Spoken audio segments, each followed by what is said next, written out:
हम आगे चलते हैं और हमारा अगला हेड ऑफ इनकम है, that is income from capital gains. हम वो स्टार्ट करते हैं।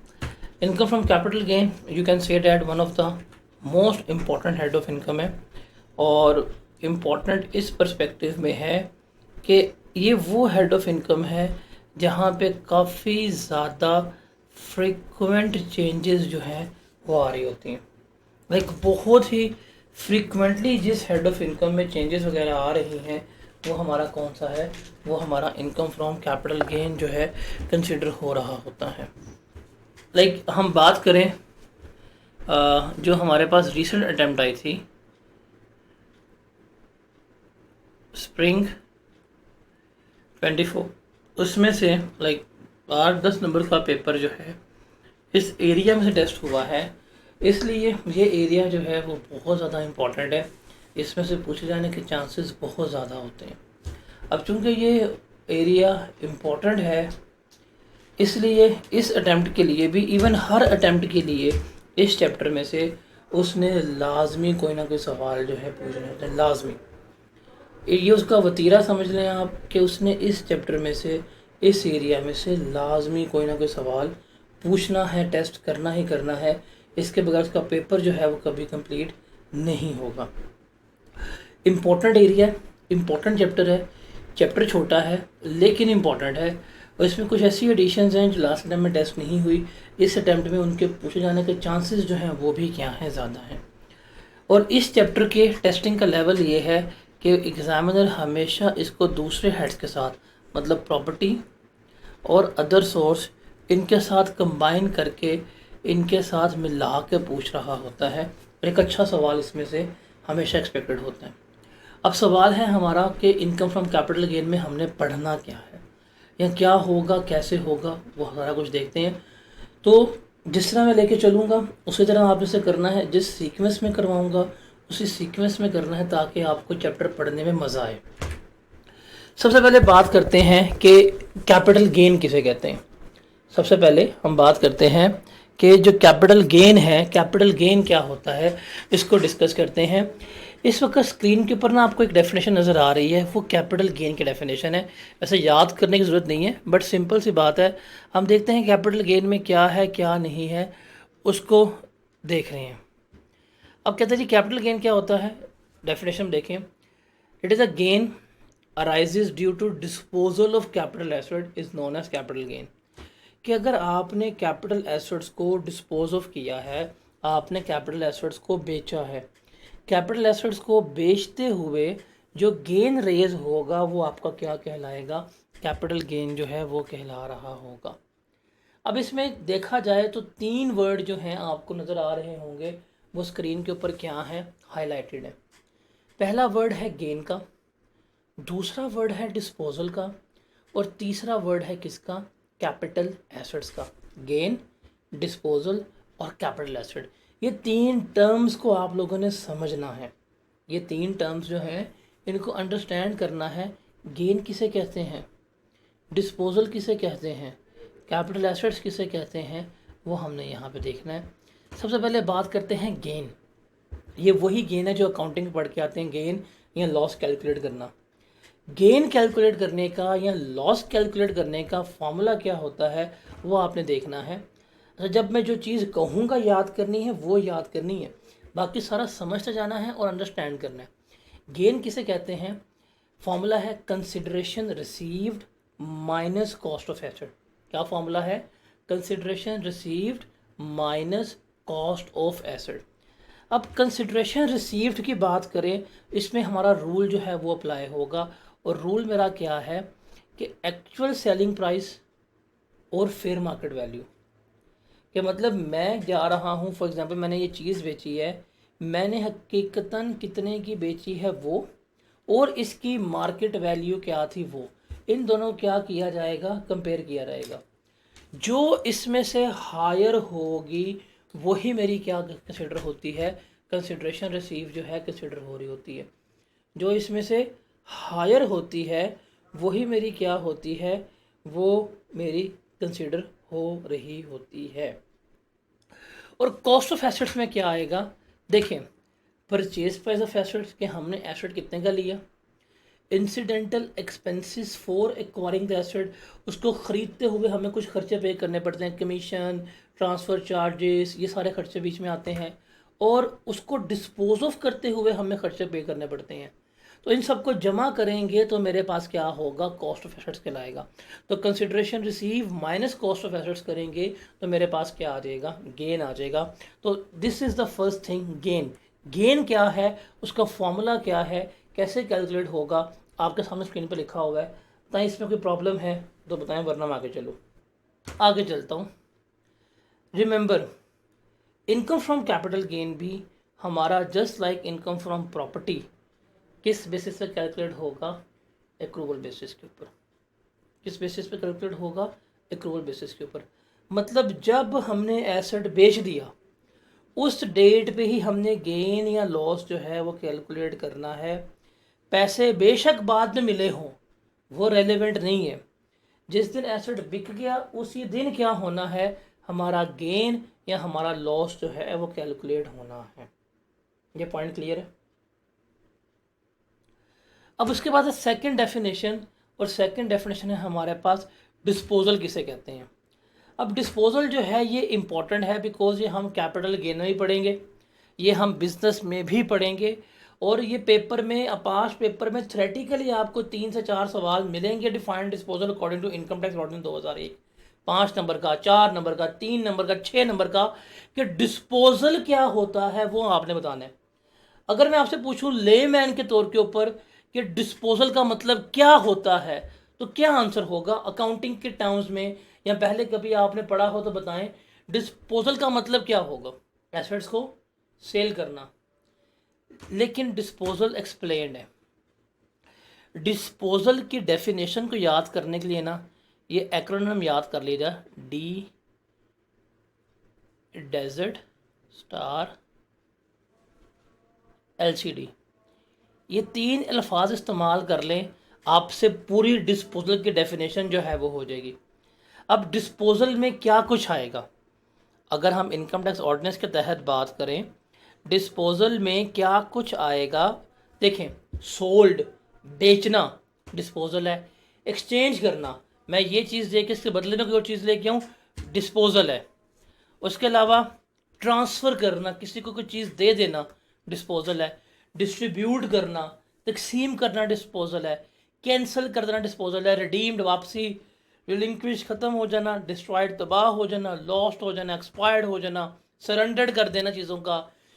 Transmission of asset by succession और अंडर अ विल, मतलब जब सक्सेशन होती है, जब एसेट मालिक से, मतलब बाप से बेटे को ट्रांसफ़र हुए हैं, या इनहेरिटेंस में मिले हैं, या विरासत में मिले हैं, वो भी क्या होगी, हमारी डिस्पोजल होगी। या उसके अलावा बिजनेस एसेट्स को पर्सनल यूज़, या पर्सनल एसेट को बिजनेस यूज़ में लगा देना, ये भी हमारा क्या होगा, डिस्पोजल ट्रीट हो रहा होगा। तो सर ये डेफिनेशन है, और ऊपर आप सामने लिखा हुआ है, आप इनसे ये वर्ड्स इस्तेमाल कर लें, आपके डेफिनेशन जो है याद हो जाएगी। मतलब डी से डिस्ट्रीब्यूटेड, ई से एक्सचेंज, एस से सोल्ड, फिर ई से एक्सपायर, आर से आएगा रिलिंक्विश, टी से आएगा ट्रांसमिशन ऑफ एसेट। ठीक है, तो आप इससे ये कर लें, आपका जो है ये याद हो जाएगी। तो this is definition of disposal. तो रिमेंबर, टैक्स में सिर्फ बेच देना डिस्पोजल नहीं है, बल्कि ये सारी चीज़ें, sold, exchange, transfer, distributed, cancel, redeem, liquid, destroyed, loss, ये सारा कुछ जो है वो हमारा क्या कंसिडर होगा, डिस्पोजल कंसिडर होगा। अगर आपका एसेट डिस्ट्रॉय हो गया है, तबाह हो गया, आग लग गई है, तो वो भी आपका डिस्पोजल ट्रीट होगा। उसका जो इंश्योरेंस क्लेम मिलेगा, हम उसकी बेसिस पे क्या करेंगे, गेन या लॉस जो है वो कैलकुलेट कर रहे होंगे। Is that clear. बाप ने बेटे को अपने एसेट्स दे दिए हैं, शेयर्स दे दिए, प्रॉपर्टी दे दी है, डिस्पोजल है। बिजनेस एसेट उठा के घर ले गए हैं, घर के लाके बिजनेस में ले आए हैं, डिस्पोजल है। आपने जाके अपने एसेट गरीबों को दे दिए हैं, तकसीम कर दी हैं, डिस्ट्रीब्यूट कर दिए वहां में, डिस्पोजल है। कंपनी लिक्विडेट हो गई है, वापस कर दिए एसेट, डिस्पोजल है। शेयर्स थे, रिडीम हो गए हैं, डिस्पोजल है। तो ये सारा कुछ जो है वो क्या कहलाएगा, डिस्पोजल ट्रेड होगा। तो डिस्पोजल होगा तो फिर हम क्या करेंगे, गेन या लॉस निकालेंगे। हमने वो गेन या लॉस का फॉर्मूला पढ़ लिया, क्या है, consideration receive minus cost of asset वो हमारा क्या होगा, गेन या लॉस कहला रहा होगा। ये क्लियर है। अब हमारे पास आखिरी आता है और डैट इज कैपिटल एसेट्स। अब हमने कैपिटल एसेट्स को एक्सप्लेन करना है इनकम फ्रॉम कैपिटल गेन्स के पर्सपेक्टिव पे। डेफिनेशन ध्यान से सुनिएगा और डेफिनेशन याद होनी कैसे है उसको देखिएगा। कहता है जी ऑल द एसेट्स, सुनिएगा, all the assets are capital assets except soda.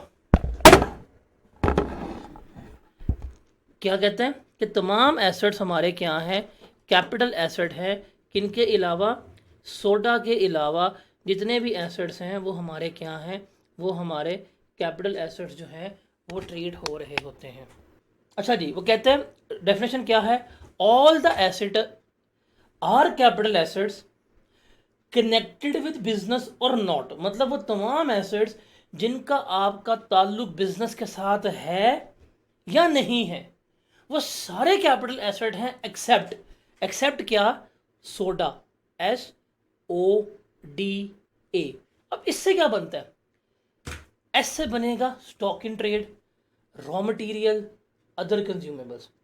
देखें आपका जो स्टॉक इन ट्रेड है ये तो आपके इनकम फ्रॉम बिजनेस का पार्ट बनता है, जो आप निकालते हैं जी opening stock plus purchases less closing stock, तो यहाँ पे आता है। रॉ मटेरियल कंज्यूमेबल्स तो वहाँ पे जाते हैं। अगर ये बेच रहे हैं तो ये कहाँ जाएंगे, आपके ये प्रॉफिट एंड लॉस अकाउंट में आएंगे, ये कभी भी इनकम फ्रॉम कैपिटल गेन में तो आ नहीं सकते। दूसरा अदर मूवेबल एसेट्स, और ये हमारे पर्सनल एसेट्स की बात हो रही है। जैसे ये मेरा माउस पर्सनल एसेट है, मेरा मोबाइल फ़ोन पर्सनल एसेट है, मेरा लैपटॉप, मेरा टेबल, मेरी चेयर, मेरा फर्नीचर, ये पर्सनल एसेट्स हैं। अगर मैं ये एसेट्स बेचूँ, इनके ऊपर गेन हो लॉस हो, मैं कभी टैक्स पे नहीं करता। मैं क्यों टैक्स पे नहीं करता, बिकॉज ये मेरे पर्सनल एसेट्स कभी भी कैपिटल एसेट्स की डेफिनेशन को सेटिस्फाई करते नहीं है। वो तमाम एसेट्स जो कैपिटल एसेट्स की डेफिनेशन को सेटिस्फाई करेंगे उनके ऊपर हम क्या करेंगे, गेन निकालेंगे या लॉस निकाल रहे होंगे। तो ये तो नहीं आता, ये तो एक्सेप्शन में आता है। फिर डी से आएगा हमारे पास डेप्रिशिएबल एसेट। देखिए जहाँ पे भी डेप्रिसिएशन आ जाए वो चीज़ हमेशा आपके बिजनेस की होती है। अब वो बिजनेस के एसेट्स कहलाएंगे, और बिजनेस के एसेट्स का गेन या लॉस हमेशा इनकम फ्रॉम बिजनेस का पार्ट बनता है। आप जिस घर में रह रहे हैं, क्या अब्बू सुबह आके चार्ज करते हैं डेप्रिसिएशन घर की? आपके पास जो बाइक है आप उसकी डेप्रिसिएशन चार्ज करते हैं, आपके पास जो कंप्यूटर है आप उसके डेप्रिसिएशन चार्ज करते हैं? आप कभी भी नहीं करते होंगे। लेकिन जो बिजनेस के पास बिल्डिंग होगी उसको चार्ज करेगा। तो जहाँ पे भी डेप्रिसिएशन चार्ज हो जाए वो एसेट बिजनेस का होता है, और जो बिजनेस का एसेट है उसका गेन उसका लॉस इनकम फ्रॉम बिजनेस का पार्ट जो है बन रहा होगा। और एंड पे आएगा आपके पास amortisable assets, intangibles, software, licence, copyrights, patents, जिनको अमोर्टाइज कर रहे हैं, जिनको डेप्रिशिएट कर रहे हैं, ये भी किसका पार्ट बनते हैं, आपके इनकम फ्रॉम बिजनेस का पार्ट जो है बन रहे होते हैं। तो रिमेंबर, इनके अलावा, इन एसेट्स के अलावा कोई भी एसेट्स हैं वो हमारे क्या कंसिडर होंगे, वो हमारे कैपिटल एसेट्स कंसिडर होंगे। और जो हमारे कैपिटल एसेट्स होंगे उनका गेन या उनका लॉस जो है वो हमारा इनकम फ्रॉम कैपिटल गेन का पार्ट बनेगा। तो यहाँ पे जो हमने डेफिनेशंस पढ़ी थी अभी तक कि जो हमने यहाँ पे डेफिनेशन पढ़ी थी, gain arises to disposal of capital asset, वो क्लियर है कि हमने देख लिया गेन किसे कहते हैं, गेन का फॉर्मूला हमें लग गया पता। फिर हमने पढ़ा डिस्पोजल किसे कहते हैं, ये भी हमें लग गया। फिर हमने देख लिया कैपिटल एसेट्स किसे कहते हैं, ये भी हमने पढ़ लिया। अब समझ आई कि इस चैप्टर में हम क्या पढ़ने लगे हैं और क्या हम लेके चलने लगे हैं। तो बेसिकली अब जो हम इनमें एसेट्स डिस्कस करेंगे, हमने अपनी आसानी के लिए ना कैपिटल गेन्स को दो ब्लॉक्स में डिवाइड किया है। एक है नॉर्मल टैक्स रेजिम का ब्लॉक, जिसमें दो चीज़ें आएंगी, एक होगा अंडर सेक्शन 37 और एक होगा अंडर सेक्शन 38, और दूसरा होगा सेपरेट टैक्स ब्लॉक की आइटम, जिसमें होंगी हमारे पास इमूवेबल प्रॉपर्टी और हमारे पास होगा अंडर सेक्शन 37A। तो हमने अपनी तकसीम के लिए क्या किया है, हमने इस पूरे कैपिटल गेन के चैप्टर को इन दो ब्लॉक्स में, ब्लॉक ए और ब्लॉक बी में क्या कर दिया है, डिवाइड कर दिया। एक NTR का है और दूसरा कौन सा है हमारे पास, सेपरेट ब्लॉक का कंसिडर हो रहा है। NTR में 37 और 38 की आइटम आएगी, और सेपरेट टैक्स regime में इमूवेबल प्रॉपर्टी और 37A की आइटम जो है वो आ रही होगी। Is that clear? हम पहले बात करेंगे NTR की। NTR में दो चीज़ें आएंगी, एक होगा अंडर सेक्शन 37A। इसमें कौन सेक्शन में कौन कौन से आइटम्स आती हैं? प्राइवेट कंपनी के shares, membership card, partnership firm के शेयर्स, माइनिंग राइट और कुछ पर्सनल एसेट्स। क्या? कुछ स्पेसिफिकली पर्सनल एसेट्स। ये कौन से पर्सनल एसेट्स हैं जो सेक्शन नंबर 38 में एक्सप्लेन्ड है? अब वो कौन कौन से हैं? पेंटिंग, स्कल्पचर, ड्राइंग, इस तरह के आर्टवर्क हो गए, ज्वेलरी हो गई, रेयर मैन्यूस्क्रिप्ट हो गया, मतलब जो शेक्सपियर के हाथ की लिखी हुई किताब थी वो आ गया, फोलियोज, बुक्स वगैरह हो गए, पोस्टेज स्टैम्प्स हो गए, या first day cover cover cover cover कह रहा हूँ कवर, गालिब के खतूत हो गए, कॉइन्स, मेडल्स, एंटीक में घड़ियाँ आ जाएंगी, वो वाली घड़ियाँ महंगी वाली। अगर आप इनको बेचेंगे, अभी आपके सामने एसेट्स लिखे हुए हैं, ये है आपका कैपिटल एसेट। अगर आप इनको बेचेंगे, इनका हमने गेन या लॉस जो है वो कैलकुलेट करना है, और इनका गेन या इनका लॉस किसका पार्ट बनेगा? हमारा इनकम फ्रॉम कैपिटल गेन का। लेकिन किस में जाएगा? ये नॉर्मल टैक्स रजीम में जा रहा होगा। और हमने जो पढ़ के आए हैं प्रॉपर्टी के फर्स्ट लेक्चर में कि NTR हमारा क्या होता है, हम उसके मुताबिक सारा क्या कर रहे होंगे, ये कैलकुलेट कर रहे होंगे। अब इसमें इसको आपने अच्छी तरह पढ़ना है। आपको पता हो कि सेक्शन नंबर 37 में क्या कुछ आ रहा है, सेक्शन नंबर 38 में क्या कुछ आ रहा है, पता होना चाहिए। Is that clear? और एक प्राइवेट कंपनी हम पढ़ के आ चुके हुए हैं। जब हम बेसिक चैप्टर पढ़े थे, हमने वहाँ देखा पब्लिक कंपनी क्या होती है और प्राइवेट कंपनी क्या होती है। जो हमने वहाँ पे प्राइवेट कंपनी पढ़ी थी, उसी की बात हो रही है। अब ये हमारे एसेट्स हैं 37 के और 38 के, इनको हम बेचेंगे। इनका जो गेन या लॉस होगा वो हमने कैलकुलेट करना है। अब इनका गेन या लॉस कैलकुलेट करने का फॉर्मूला क्या होगा? वही consideration receive minus cost of asset. अब कॉस्ट में क्या होगा? इन एसेट्स की परचेज प्राइस, मतलब पेंटिंग कितने की ली है, पेंटिंग को खरीदने में कितना खर्चा हुआ, कोई कमीशन पे की, ट्रांसपोर्टेशन पे की, वो इसमें आ सकती है। कल को पेंटिंग बेचते हैं, पेंटिंग बेचते हुए कितना खर्चा हुआ वो हम क्या करेंगे, इसमें ऐड कर रहे होंगे। फिर जब बेचते हैं पैसे कितने मिलते हैं, एक्चुअल सेलिंग प्राइस क्या है या फेयर मार्केट वैल्यू क्या है, जो हायर होगी वो हमारी क्या होगी, कंसिडरेशन रिसीव कंसिडर हो रही होगी। Is that clear? अब यहाँ पे आपने चीज़ याद रखनी है कि हमने सेक्शन नंबर 37 को 38 से डिफरेंट क्यों की है। अगर आपने देखा हो, मैं यहाँ पे बता रहा था जब हम यहाँ पे डिस्कस कर रहे थे कि हमने यहाँ पे देखा था कि 37 में लिखा हुआ है सर्टन पर्सनल एसेट्स, और ब्रैकेट में लिखा है 38 में, और वो मेंशन कहाँ पे है? सेक्शन नंबर 38 में मेंशन है। क्यों? इसकी रीज़न क्या है? इसकी रीज़न है ये रूल जो आपने याद रखना है। वो रूल क्या है कि गेन या लॉस तो इसमें कैलकुलेट होगा, लेकिन जो 37 की आइटम है उसमें गेन भी हो सकता है, उसमें लॉस भी हो सकता है, और उसके लॉस का ट्रीटमेंट भी होगा, उसके लॉस की हम एडजस्टमेंट भी लेंगे। लेकिन जो 38 की आइटम है, पेंटिंग, स्कल्पचर, ज्वेलरी, एंटीक, ये इनके ऊपर लॉस अगर हो भी जाए तो उसके लॉस की एडजस्टमेंट जो है हमें अलाउ नहीं होगी। अब चूंकि उनके लॉस की हमें एडजस्टमेंट अलाउ नहीं है, सो डैट्स वाई हमने क्या किया है, 37 को 38 से अलग कर दिया। हमने सिंध को मुंबई से अलग कर दिया हुआ है, तो ये इसलिए हम इसको लेके चलते हैं। तो रीज़न क्या है?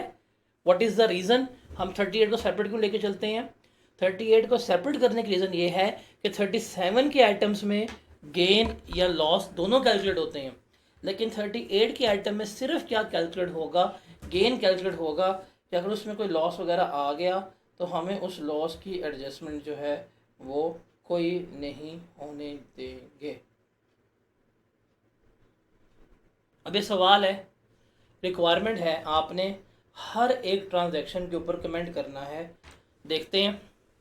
देखिए जी, पहले वो कहता है प्राइवेट कंपनी के शेयर्स हैं। अब इसमें वो टाइम स्पैन रेलिवेंट नहीं है, कब बेचें कब खरीदें, हमने गेन या लॉस निकालना है। अब प्राइवेट कंपनी के शेयर्स हैं और ये पार्ट बनते हैं अंडर सेक्शन 37 के। अभी हम पढ़ के आए हैं कितने के लिए, 3.5 लाख के, कितने के पीछे 2 लाख के, कितने का लॉस हुआ, 1.5 लाख का। ये हमें लॉस अलाउ है, ओके, इसका ट्रीटमेंट ले लेंगे। अनलिस्टेड कंपनी शेयर, टैक्स में अनलिस्टेड कंपनी भी 37 में प्राइवेट कंपनी कंसिडर होती है। हम पब्लिक कंपनी की डेफिनेशन जो है वो पढ़ के आए हैं। हम पब्लिक कंपनी की डेफिनेशन जो है वो पढ़ के आ चुके हुए हैं। जो कंपनी अनलिस्टेड है वो भी प्राइवेट कंपनी है, तो ये भी किसमें फॉल करेगी, सेक्शन नंबर 37 में। बिकॉज आपको याद हो, हम कंपनी की डेफिनेशन पढ़ते हुए हमने पढ़ा भी था कि कंपनी की डेफिनेशन के ऊपर हमारा पूरा चैप्टर बेस करता है। चैप्टर वो मेरा कैपिटल गेन है। अच्छा जी, कितने का लिया हमने, 5 लाख का। कितने के बेचे, 9 लाख के, 4 लाख गेन हो गया। ठीक है। ज्वेलरी किसमें जाएगी, सेक्शन नंबर 38 में। कितने की ली है, 7.5 लाख की। कितने की बेची है, 14 लाख रुपए की, गेन हुआ। ओके, ये भी हमें अलाउ है। स्कल्पचर मूर्ति 38 में फॉल करती है। कितने का लिया, 4 लाख का। कितने का, मतलब 3 लाख का लॉस हुआ, ये लॉस अलाउ नहीं होगा। फिर शेयर फ्रंट एओपी, इसका पार्ट है 37 का। कितने का लिया, 13 लाख का। कितने का बेचा, 12 लाख का, लॉस हुआ। ये लॉस भी हमें अलाउ है, बिकॉज क्यों, 37 का पार्ट है। अगर हाँ हम गेन निकालना चाहें तो क्या बनेगा, 4 लाख एक गेन था, 6.5 लाख एक था गेन, तो टोटल कितना बना, 1,050,000 बना। इसमें से ये लॉस एडजस्ट हो जाएगा, बिकॉज 37 का लॉस है, एडजस्ट हो सकता है। ये लॉस एडजस्ट नहीं होगा, और एक ये लॉस भी हमारा क्या हो जाएगा, एडजस्ट हो जाएगा। कितना आएगा नेट, 8 लाख।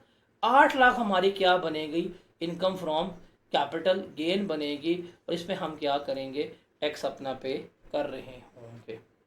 अब हम आगे चलते हैं और आगे डिस्कस करते हैं कि सेपरेट टैक्स ब्लॉक में कौन कौन से आइटम्स आएंगे, हम उनको देखेंगे। तो इसमें 2 चीज़ें जो हैं वो सेपरेट टैक्स ब्लॉक का पार्ट बनेगी। एक होगा हमारे पास सिक्योरिटीज़ जो अंडर सेक्शन 37A में जाती हैं, और दूसरी हमारे पास क्या होगी, immovable property.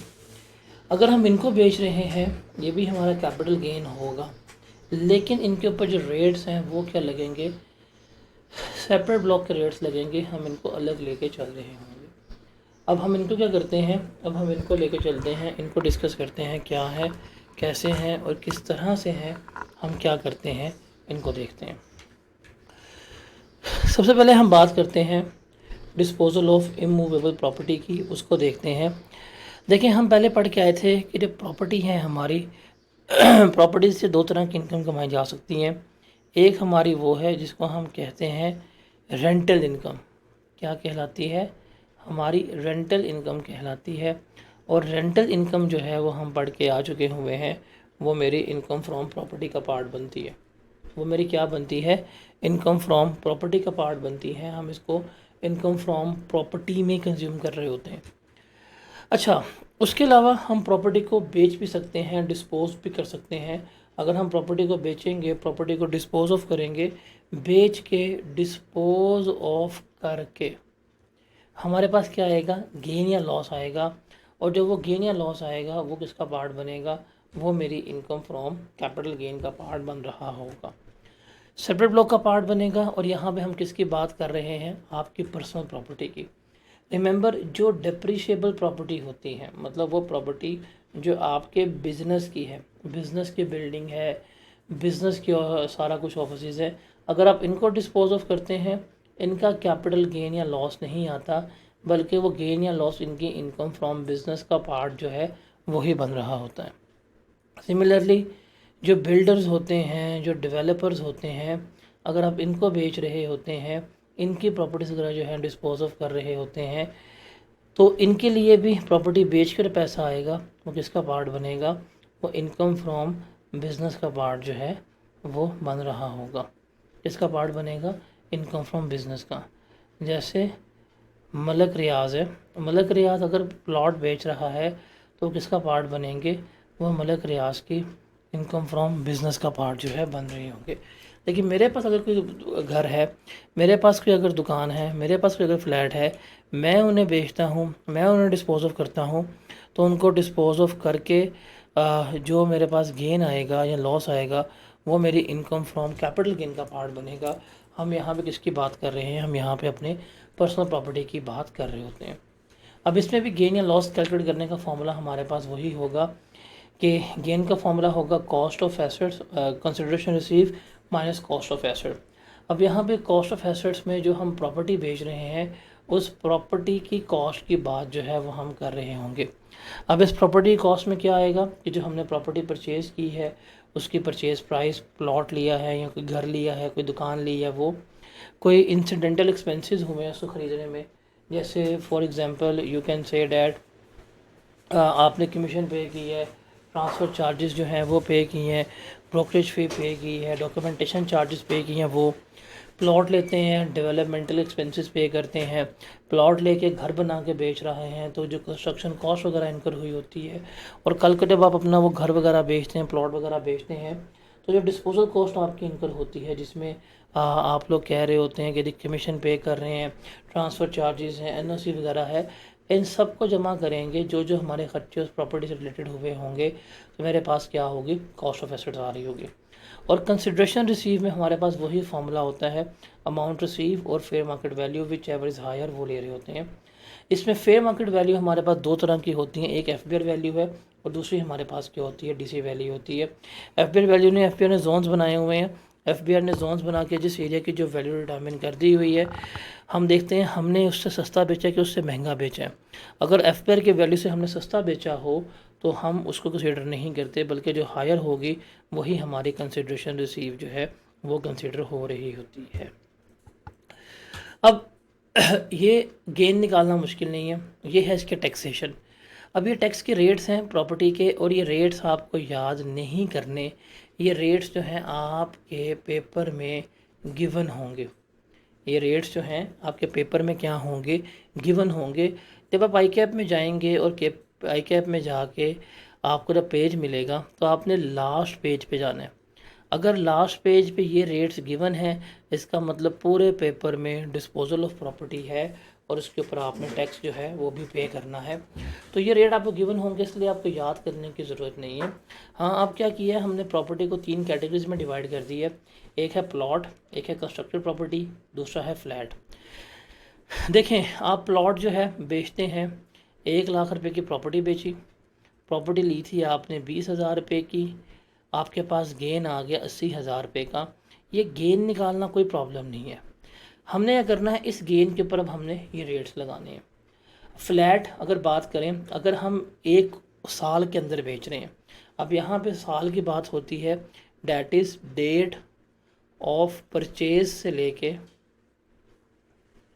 Date of cell तक, मतलब जिस दिन हमने ख़रीदा, जिस दिन हमने बाय किया, उस तारीख से जिस दिन हमने बेचा उस तारीख तक हमने क्या करना है, हमने जो है टाइम पीरियड जो है वो काउंट करना है। डेट ऑफ परचेज से लेके डेट ऑफ सेल तक क्या करना है, हमने टाइम पीरियड काउंट करना है। अगर वो 1 साल या उससे कम है तो जो भी गेन आएगा उसके, अगर फ्लैट की बारी है तो 15% टैक्स पे करना होगा। अगर 2 साल के बाद है, 1 साल के बाद है लेकिन 2 साल से पहले है तो 7.5%। और अगर फ्लैट 2 साल के बाद बिका है तो कोई टैक्स नहीं है, एग्जाम्प्ट हो जाएगा। सिमिलरली कोई कंस्ट्रक्टेड प्रॉपर्टी है, घर वगैरह हो गया, ख़रीदने के बाद 1 साल के अंदर बेचते हैं, जो भी गेन आएगा उसके ऊपर 15% टैक्स होगा। 1 साल के बाद लेकिन 2 साल के अंदर बेचते हैं तो 10% टैक्स होगा। 2 साल के बाद लेकिन 3 साल के अंदर बेचते हैं तो 7.5% टैक्स होगा।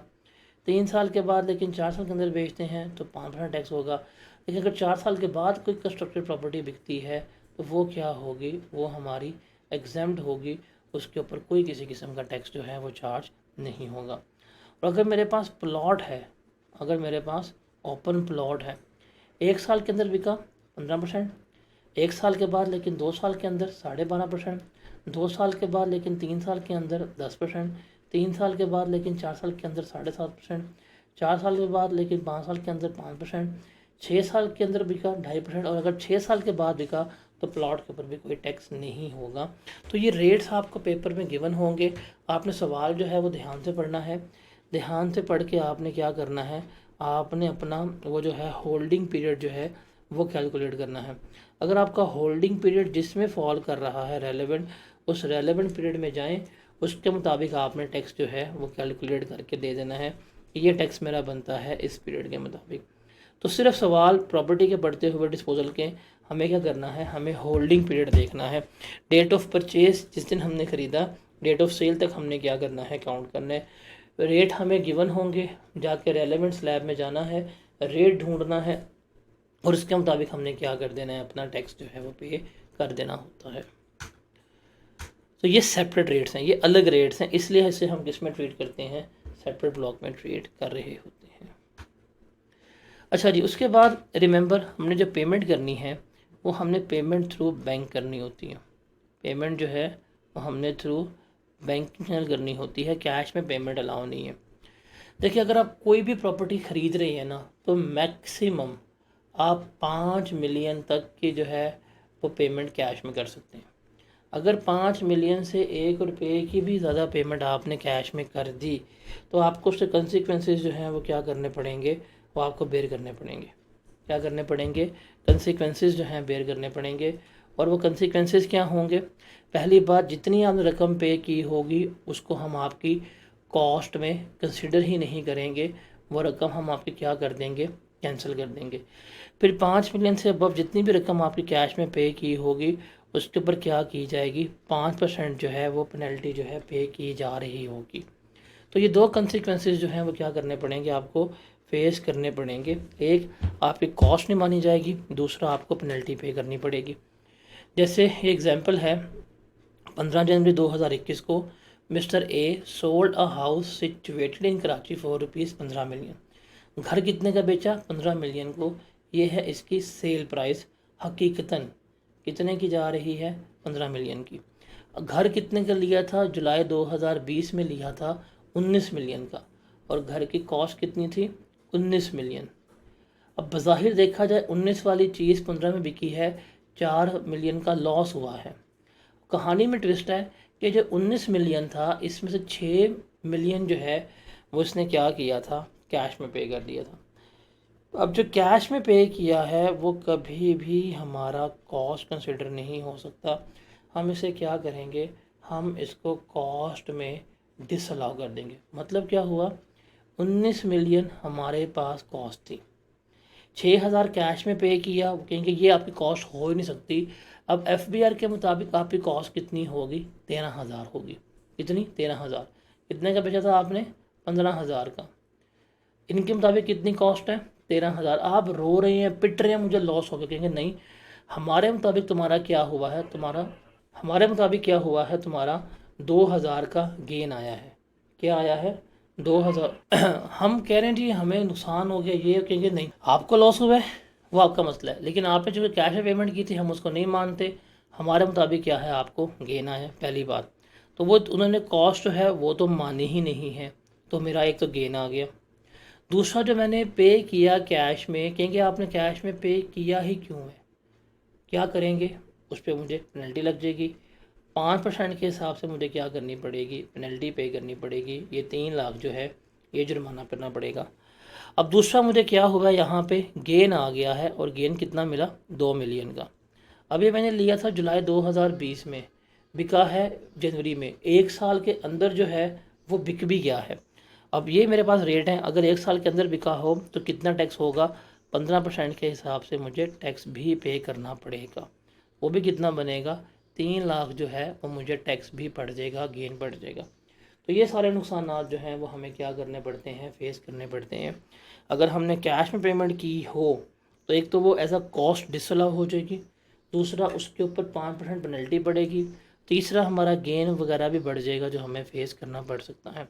तो मैक्सिमम 5 मिलियन तक की पेमेंट कैश में हो सकती है, उससे ऊपर जितनी भी पेमेंट होगी वो हमें क्या होगी, डिसअलाउ हो जाएगी। उसके बाद है हमारे पास सिक्योरिटीज़। सिक्योरिटीज़ की डेफिनेशन याद करने के लिए ये एक्रोनिम याद करने, सिम DVD पेपर में आता है कि डिफाइन सिक्योरिटीज़, एंड सिक्योरिटी क्या होती है। तो सिक्योरिटी इंक्लूड्स, सिक्योरिटी में क्या कुछ शामिल होगा, shares of public company, instrument of redeemable capital, मुदाबा certificate, debt securities, vouchers of PTCL। उसके अलावा डेरिवेटिव प्रोडक्ट्स जो हैं ये हमारे क्या कहलाते हैं, सिक्योरिटीज़ कहलाती हैं। अगर हम इन्हें बेचेंगे, इन्हें डिस्पोज ऑफ करेंगे, इनका गेन या इनका लॉस जो है कैपिटल गेन का पार्ट तो बनेगा, बट इनके ऊपर भी क्या होंगे, हमारे सेपरेट रेट लग रहे होंगे। और पब्लिक कंपनी जो है हम ये पढ़ के आ चुके हुए हैं बेसिक्स में कि पब्लिक कंपनी क्या होती है, कोई भी ऐसी कंपनी जिसके 50% या उससे ज़्यादा शेयर्स फेडरल गवर्नमेंट के पास हों, या प्रोविंशियल गवर्नमेंट के पास हों, या फॉरेन गवर्नमेंट के पास हों, या कोई भी ऐसी कंपनी जिसके 50% या उससे ज़्यादा शेयर्स जो हैं वो किसी फॉरेन कंपनी के पास हो, और वो foreign company is wholly owned by foreign government हो, ऐसी कंपनी को हम पब्लिक कंपनी मानते हैं। उसके अलावा कोई भी ऐसी कंपनी जिसके शेयर्स जो हैं स्टॉक एक्सचेंज के ऊपर ट्रेड हो रहे हों और वो स्टॉक एक्सचेंज के ऊपर लिस्टेड रहे और ईयर एंड के ऊपर भी क्या हो उसके हमें शेयर्स जो हैं लिस्टेड रहें, उसे भी हम क्या कहते हैं, पब्लिक कंपनी कह रहे होते हैं। और जो यूनिट ट्रस्ट वगैरह स्टैब्लिश होते हैं वो भी हमारे पब्लिक कंपनी कहलाते हैं। हमने पढ़ा था कि जो पब्लिक कंपनी होगी उसके शेयर्स जो हैं वो सिक्योरिटीज़ का पार्ट बनेंगे, अंडर सेक्शन 37A में फॉल करेंगे, और जो प्राइवेट कंपनी होगी वो किस में जाएंगे, वो हमारे नॉर्मल टैक्स रजीम में जा रहे होंगे। तो उस वक्त बेसिक्स पढ़ाते हुए आपको कहा था कि पब्लिक कंपनी की डेफिनेशन जो है वो हमारे लिए बड़ी इंपॉर्टेंट है। पूरा चैप्टर हमारा बेस इस पे कर रहा होता है कि अगर पब्लिक कंपनी है तो सिक्योरिटीज़ में जाएगा, टैक्सेशन चेंज हो जाएगी, पूरी की पूरी रजीम चेंज हो जाती है टैक्स की। और अगर हमारे पास प्राइवेट कंपनी है तो वो NTR का पार्ट बन रहे होते हैं। तो ये पब्लिक कंपनी है, अगर इनके शेयर्स बिकेंगे तो किस में जाएंगे, हमारे सेपरेट टैक्स रजीम का पार्ट बन रहे होंगे। उसके बाद ये रिडीमेबल कैपिटल आपको याद करने की ज़रूरत नहीं है, दावा सर्टिफिकेट भी याद करने की ज़रूरत नहीं है। डेट सिक्योरिटीज़ वगैरह क्या होती हैं वो देख लेते हैं हम लोग। डेरिवेटिव प्रोडक्ट, इसका रटा मारना है आप लोगों ने, पास्ट पेपर में सवाल आया वो डेरिवेटिव प्रोडक्ट का कि डेरिवेटिव प्रोडक्ट क्या होते हैं। डेरिवेटिव प्रोडक्ट का मतलब है ये वो फाइनेंशियल प्रोडक्ट्स हैं जो अपनी वैल्यू जो है डिराइव कर रहे हैं, जो इनके हमने बैक एंड के ऊपर सिक्योरिटीज़ रखवाई हुई हैं, जैसे ऑप्शंस होते हैं, फ्यूचर कॉन्ट्रैक्ट्स होते हैं, फॉरवर्ड कॉन्ट्रैक्ट्स होते हैं। ये हमने कॉन्ट्रैक्ट्स किए हैं, उनकी बैक पे हमने एक एसेट रखवाया हुआ है, एक सिक्योरिटी रखवाई हुई है जिसकी वजह से उन कॉन्ट्रैक्ट की वैल्यू होती है, और हम इन प्रोडक्ट्स को बेच भी सकते हैं, ट्रेड भी कर सकते हैं। ऐसे प्रोडक्ट्स को हम क्या कहते हैं, डेरिवेटिव प्रोडक्ट कह रहे होते हैं। इसको समझने की ज़रूरत नहीं है, इसको रट्टा मारना पड़ेगा, बिकॉज पास्ट पेपर में एक दफ़ा जो है वो डेरिवेटिव प्रोडक्ट की डेफिनेशन आई हुई है कि डिफाइंड डेरिवेटिव प्रोडक्ट्स। तो इसके एग्जांपल में ये फ्यूचर कॉन्ट्रैक्ट्स होते हैं, कैश सेटल कॉन्ट्रैक्ट, कॉन्ट्र ऑप्शंस, फ्यूचर कमोडिटी कॉन्ट्रैक्ट्स वगैरह जो है वो इसका पार्ट बन रहे होते हैं। उसके बाद डेट सिक्योरिटीज़ क्या होती हैं, दो तरह की होती हैं, एक होती हैं कॉर्पोरेट डेट सिक्योरिटीज़, दूसरी होती हैं government debt securities. Corporate debt securities का मतलब है ये वो डेट सिक्योरिटीज़ होती हैं जो कंपनीज जो हैं उन्होंने रेज की होती है, बिकॉज कंपनी के पास ऑप्शंस हैं, वो क्या करेंगे, कंपनीज जो है वो जाके मार्केट से लोन ले सकती है, कंपनीज जाके बैंक से लोन ले सकती है। अब बैंक से लोन नहीं लेते, पब्लिक से लोन लेते हैं, तो क्या करेंगे, सिक्योरिटी इशू करेंगे जिसमें टर्म फाइनेंस सर्टिफिकेट, PTC, सुकूक सर्टिफिकेट्स हो गए, शरिया compliant bonds, commercial paper, debentures वगैरह ये आ रहे होते हैं। तो ये हमारी डेट सिक्योरिटीज़ कहलाती हैं। सिमिलरली गवर्नमेंट भी जो है क्या करती है, बॉन्ड्स इशू करती है जब उन्होंने आवाम से लोन लेना होता है, जिसमें municipal bond, infrastructure bond, Pakistan investment bond, T bills, federal bonds वगैरह आ रहे होते हैं। तो ये हमारी क्या होती हैं, गवर्नमेंट डेट सिक्योरिटीज़ होती हैं। इनके बस रीड ओनली करना है और इनके 2 से 3 जो हैं वो नाम जो हैं आप याद कर लें, बाकी आपको डिटेल इनकी याद करने की ज़रूरत नहीं है। अच्छा, ये हमारे पास हैं सिक्योरिटीज़, हम इन सिक्योरिटीज़ को बेचेंगे, तो बेचते हुए हमने क्या करना है, इनका गेन या इनका लॉस जो है कैलकुलेट करना है। इनका गेन या इनका लॉस कैलकुलेट करने का फॉर्मूला क्या होगा, consideration receive minus cost of asset. अब कंसिडरेशन रिसीव में वही होगा एक्चुअल सेलिंग प्राइस और fair market value whichever is higher. अब ये पब्लिक कंपनी के शेयर्स हैं, स्टॉक एक्सचेंज के ऊपर बिक रहे हैं, तो कितने के बिक रहे हैं, क्या कीमत होगी, वो सारा कुछ हमने क्या करना है, वो यहाँ पे देखना होगा। हमने कितने का बेचा और मार्केट वैल्यू कितनी थी, जो उसमें से हायर होगा वो क्या होगा, हमारा कंसिडरेशन रिसीव होगी। और कॉस्ट ऑफ एसेट्स में हमने सिक्योरिटीज़ कितने की परचेज़ की हैं, वो उनको ख़रीदने में हमारे एक्सपेंसेस कितने हुए हैं, वो कितनी कमीशन पे की, ट्रांसफ़र चार्जेस, ब्रोकरेज हाउस फ़ी, ब्रोकर की फ़ी कितनी पे की, ये सारा कुछ हमारा कॉस्ट में ऐड हो जाएगा। और बेचते हैं तो कमीशन कितनी पे करनी पड़ जाती है, वो सारा कुछ ऐड करेंगे तो मेरे पास कॉस्ट ऑफ एसेट आ जाएगी। तो इसका भी गेन या लॉस कैलकुलेट करना मुश्किल नहीं है, वो हम निकाल लेंगे। इसके भी क्या है, रेट्स जो हैं वो सेपरेट हैं। जब हम इनको बेचेंगे तो हम इनको सेपरेट रेट के ऊपर क्या करेंगे, टैक्स करेंगे। इसके ऊपर सेपरेट रेट के ऊपर टैक्स कर रहे होंगे, और ये वाले रेट भी आपको पेपर में गिवन होंगे, आपको याद करने की ज़रूरत नहीं है, आपको याद करने की ज़रूरत नहीं है। ये वाले रेट भी आपको पेपर में क्या होंगे, गिवन होंगे। आपने इसमें भी सिंपल जो हमने अभी प्रॉपर्टी का पढ़ा है, आपने वही चीज़ याद रखनी है कि डेट ऑफ होल्डिंग पीरियड देखना है कि किस दिन आपने सिक्योरिटीज़ जो हैं बाय की, किस दिन बेची, आपने ईयर काउंट करना है। देखिए, आपको पेपर में पहले पता होना चाहिए सिक्योरिटीज़ हैं क्या। पेपर में मोस्टली वो हमसे पब्लिक कंपनी के बारे में पूछ रहा होगा, पब्लिक कंपनी के शेयर्स पे। इसकी दो कैटेगरी हमने कर दी हैं। एक वो कंपनी के शेयर्स हैं जो हमने ख़रीदे हैं बिफोर 1 जुलाई 2022। दूसरे हैं जो हमने ख़रीदे हैं 1 जुलाई 2022 के बाद। ये हमने दो कैटेगराइजेशन जो है वो कर ली है। एक वो हैं जो हमने 1 जुलाई 2022 से पहले ख़रीदे हैं, दूसरे वो हैं जो 1 जुलाई हमने 2022 के बाद में ख़रीदे हैं। जो हमने पहले ख़रीदे हैं ना, रिमेंबर वो हम जब भी बेचेंगे irrespective of their holding period, 1 साल, 2 साल, 3 साल, 5 साल, 6 साल, 7 साल, 8 साल, इनके ऊपर फ्लैट रेट लगेगा और वो कितना होगा 12.5%। मतलब जितना भी गेन आएगा, हमने गेन निकाला, जो सिक्योरिटीज़ कितने की ली थी 10,000 की ली थी, कितने की बेच दी हैं 35,000 की बेच दी हैं, कितना गेन हुआ है 25,000 गेन हुआ है। हम क्या करेंगे, फ्लैट जो है वो क्या करेंगे 15% टैक्स जो है वो पे कर रहे हैं, 12.5% टैक्स जो है पे कर रहे होंगे अगर हमने 1 जुलाई 2022 से पहले ली है।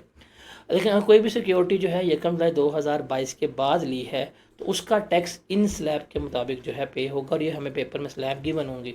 अगर 1 साल के अंदर हम डिस्पोज ऑफ कर रहे हैं तो कितना रेट होगा 15%। 1 साल के बाद लेकिन 2 साल के अंदर 12.5%, 2 साल के बाद लेकिन 3 साल के अंदर 10%, 3 साल के बाद लेकिन 4 साल के अंदर 7.5%, 4 साल के बाद लेकिन 5 साल के अंदर 5%, 5 साल के बाद लेकिन 6 साल के अंदर 2.5%।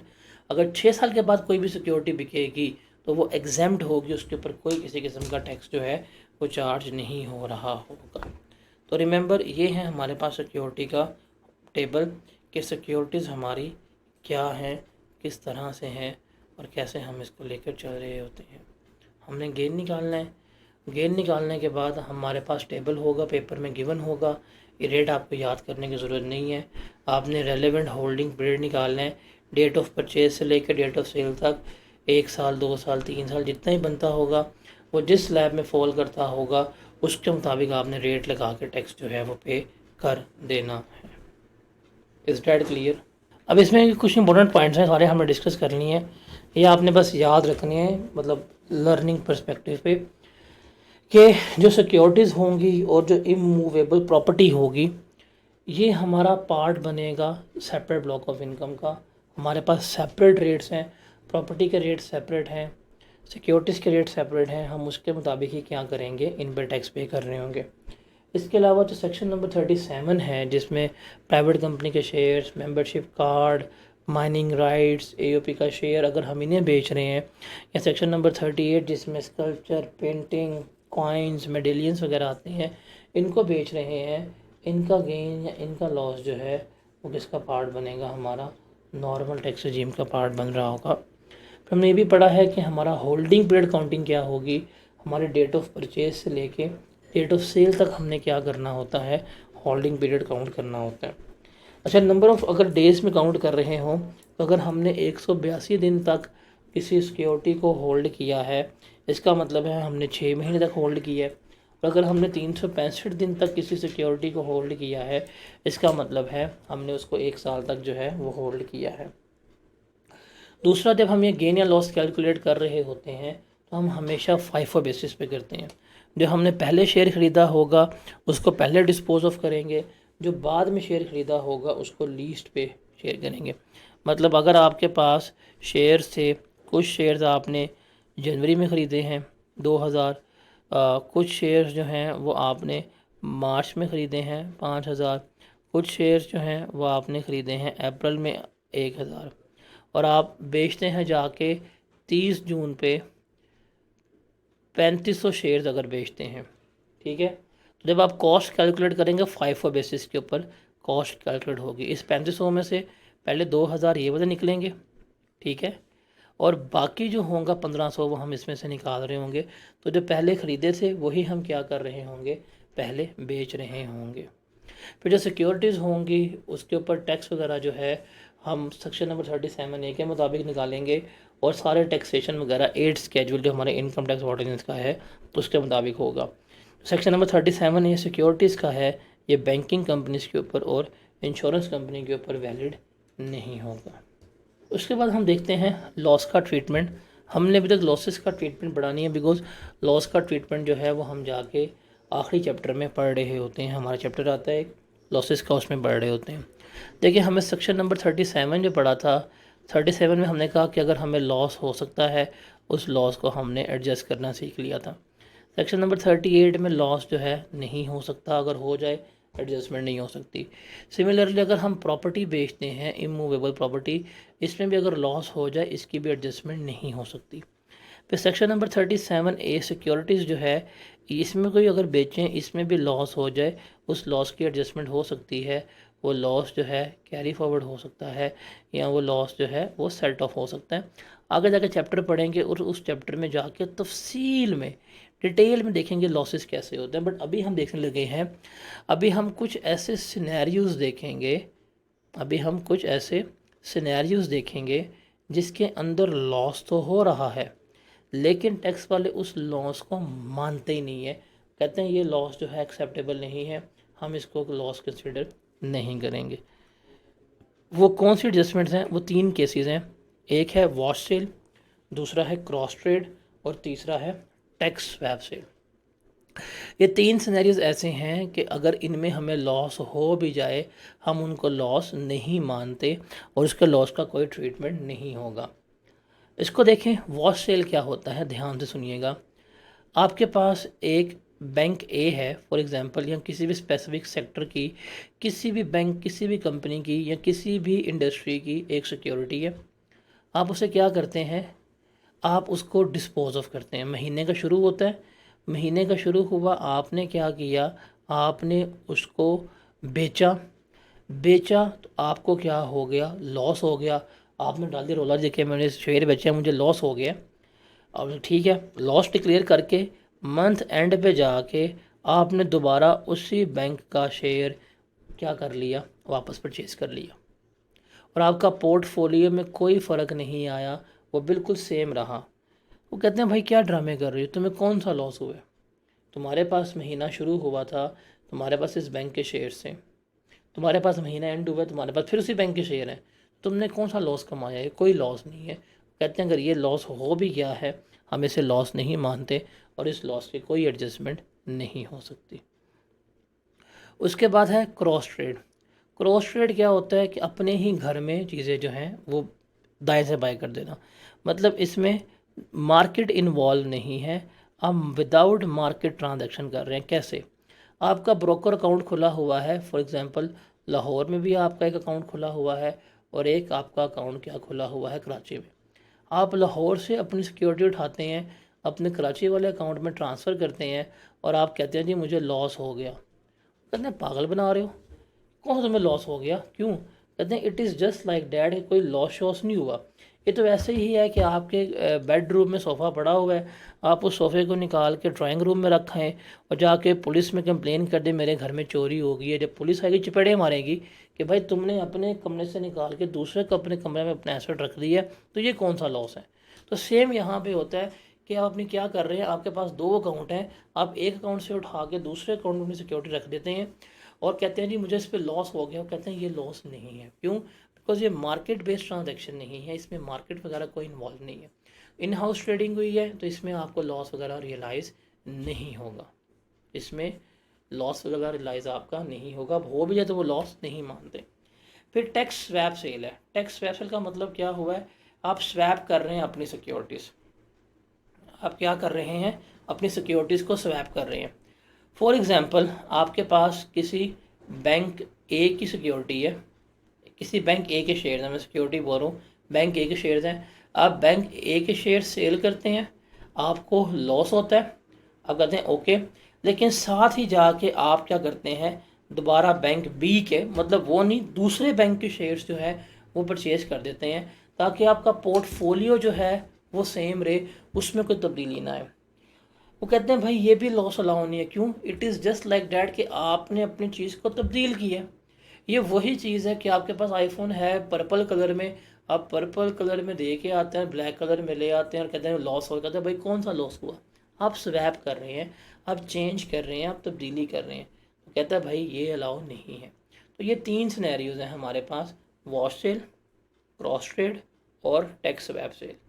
ये इन 3 सिनेरियोज में कभी भी लॉस का ट्रीटमेंट, कभी भी लॉस की एडजस्टमेंट जो है वो हमें अलाउ नहीं होती। Is that clear? ये क्लियर है तीनों, वॉश सेल, क्रॉस ट्रेड और टैक्स स्वैप सेल। ये अभी तक पास्ट पेपर में कभी भी सवाल नहीं आया। वॉश सेल्स में से, क्रॉस ट्रेड में से, टैक्स स्वैप सेल में से पास्ट पेपर में अभी तक सवाल नहीं आया। इम्पॉर्टेंट है, बहुत इम्पॉर्टेंट है ये। थ्योरेटिकली क्वेश्चन पूछ सकता है या कोई सिनेरियो गिवन कर सकता है। तो आपने याद रखना है कि इन 3 में हमें कैपिटल लॉस की एडजस्टमेंट जो है वो अलाउ नहीं होगी। आगे है हमारे पास नॉन रिकॉग्निशन रूल। क्या है हमारे पास? Non recognition rule. ये रूल क्या है कि हम देखेंगे अब यहाँ पे कुछ ऐसे सिनेरियोज जिसमें हमारा एसेट जो है वो तो ट्रांसफ़र हो रहा है लेकिन उसके ऊपर कोई कैपिटल गेन जो है वो कैलकुलेट नहीं हो सकता किसी किस्म का भी। क्यों? बिकॉज वो कहते हैं हम इनको डिस्पोजल ही नहीं मानते। मतलब ये कुछ सिनेरियोज ऐसे हैं जिसमें हम डिस्पोजल ही नहीं मानते। जब डिस्पोजल ही किसी चीज़ का नहीं मान रहे तो रिमेंबर उसके ऊपर कोई किसी किस्म का गेन, उसके ऊपर कोई किसी किस्म का लॉस जो है वो रिकॉर्ड नहीं हो रहा होगा। कोई किसी किस्म का लॉस, कोई किसी का गेन हम उसे कंसिडर नहीं कर रहे होंगे। अब वो सिनेरियोज क्या हैं ये देखिएगा, ध्यान से सुनिएगा। कहते हैं ये कुछ मोड्स हैं अभी हमें गिवन होंगे, इसमें एसेट ट्रांसफ़र हो रहे हैं। मतलब कोई पर्सन ए है, पर्सन बी को एसेट दे रहा है, एक से पर्सन बी को एसेट ट्रांसफ़र हो रहे हैं लेकिन हम कोई कैपिटल गेन, कोई कैपिटल लॉस कुछ भी कंसिडर नहीं करते। क्यों? बिकॉज इन ट्रांसफ़र्स पे हम इनको डिस्पोजल ही नहीं मानते। डिस्पोजल ही नहीं मानते। वो कौन से मोड्स हैं अभी बताते हैं, लेकिन शर्त ये है कि जो रेसिपिएंट है, जो इन एसेट्स को वसूल कर रहा है, वो क्या हो? वो बंदा रेजिडेंट हो। वो बंदा क्या हो? रेजिडेंट हो। अब वो क्या है? Remember, transfer of assets between spouses under an agreement to live apart. कि मियाँ बीवी के दरमियान क्या हो गया है? तलाक हो गई है और वो क्या किया है, उन्होंने कह दिया कि ठीक है जी अब जो है वो हम एसेट्स जो हैं दे दें। अब सेपरेशन के ऊपर जो एसेट्स दिए जाते हैं, अब है तो उस बंदे का डिस्पोजल, लेकिन वो डिस्पोजल ट्रीट नहीं होगा कि जिसने अपने एसेट ट्रांसफ़र किए हैं उसके ऊपर कोई कैपिटल गेन, कैपिटल लॉस नहीं लगेगा। उसके अलावा रिलेटिव से जो टैक्स में एक्सप्लेन है, कोई गिफ्ट मिल जाए, कोई विल के ज़रिए चीज़ें मिल जाएँ, कोई विरासत से चीज़ें मिल रहे हैं, वो भी कोई नहीं आता। उसके अलावा सक्सेशन से बाप ने, बेटे ने बाप को सक्सीड कर दिया, इनहेरिटेंस हो गई है, डेवोल्यूशन हो गई है, तकसीम हो गई है, उसके ज़रिए कोई एसेट्स मिल रहे हों तो जो बंदा एसेट्स दे रहा है उसका कोई गेन या कोई लॉस कंसिडर नहीं होता। या उसके अलावा एओपी हो गई या कंपनी हो गई, अगर वो एओपी या कंपनी लिक्विडेट हो जाती हैं, ख़त्म हो जाती हैं, तो ख़त्म होने के बाद वो अपने पार्टनर्स को एसेट डिस्ट्रीब्यूट कर देते हैं। वो जो पार्टनर्स को एसेट डिस्ट्रीब्यूट किए जाएंगे उसके ऊपर भी कोई गेन, कोई लॉस, कोई चीज़ भी कैलकुलेट नहीं होगी। यहाँ पर रिलेटिव जो हैं वो एक्सप्लेन्ड है। रिलेटिव कौन से हैं?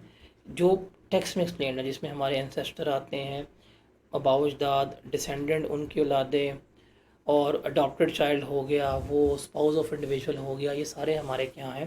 रिलेटिव। मतलब दादा दादी, ताया, चाचा चाची, फूफो, ये सारे क्या हैं? रिलेटिव्स हैं।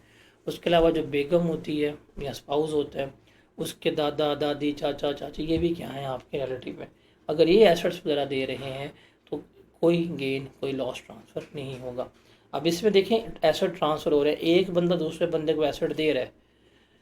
एग्रीमेंट टू लिव अपार्ट में भी एक बंदा दूसरे बंदे का नाम कुछ असासे करेगा, गिफ्ट में भी एक बंदा दूसरे का नाम असासे कर रहा है, इनहेरिटेंस में भी एसेट्स जो हैं वो जा रहे हैं। लेकिन जो बंदा एसेट दे रहा है बाय द डेफिनेशन तो डिस्पोजल है, और जहाँ पे डिस्पोजल होगा वहाँ पे कैपिटल गेन कैपिटल लॉस होना चाहिए। लेकिन इन सिनेरियोज में हम कैपिटल गेन कैपिटल लॉस जो है वो कंसिडर नहीं करते। हम कहते हैं कि ये नॉन रिकॉग्निशन रूल है। अगर आपके एसेट्स ट्रांसफ़र हो भी गए हैं तो हम इसके ऊपर कोई किसी किस्म का टैक्स जो है वो नहीं लगा रहे होंगे। Is that clear?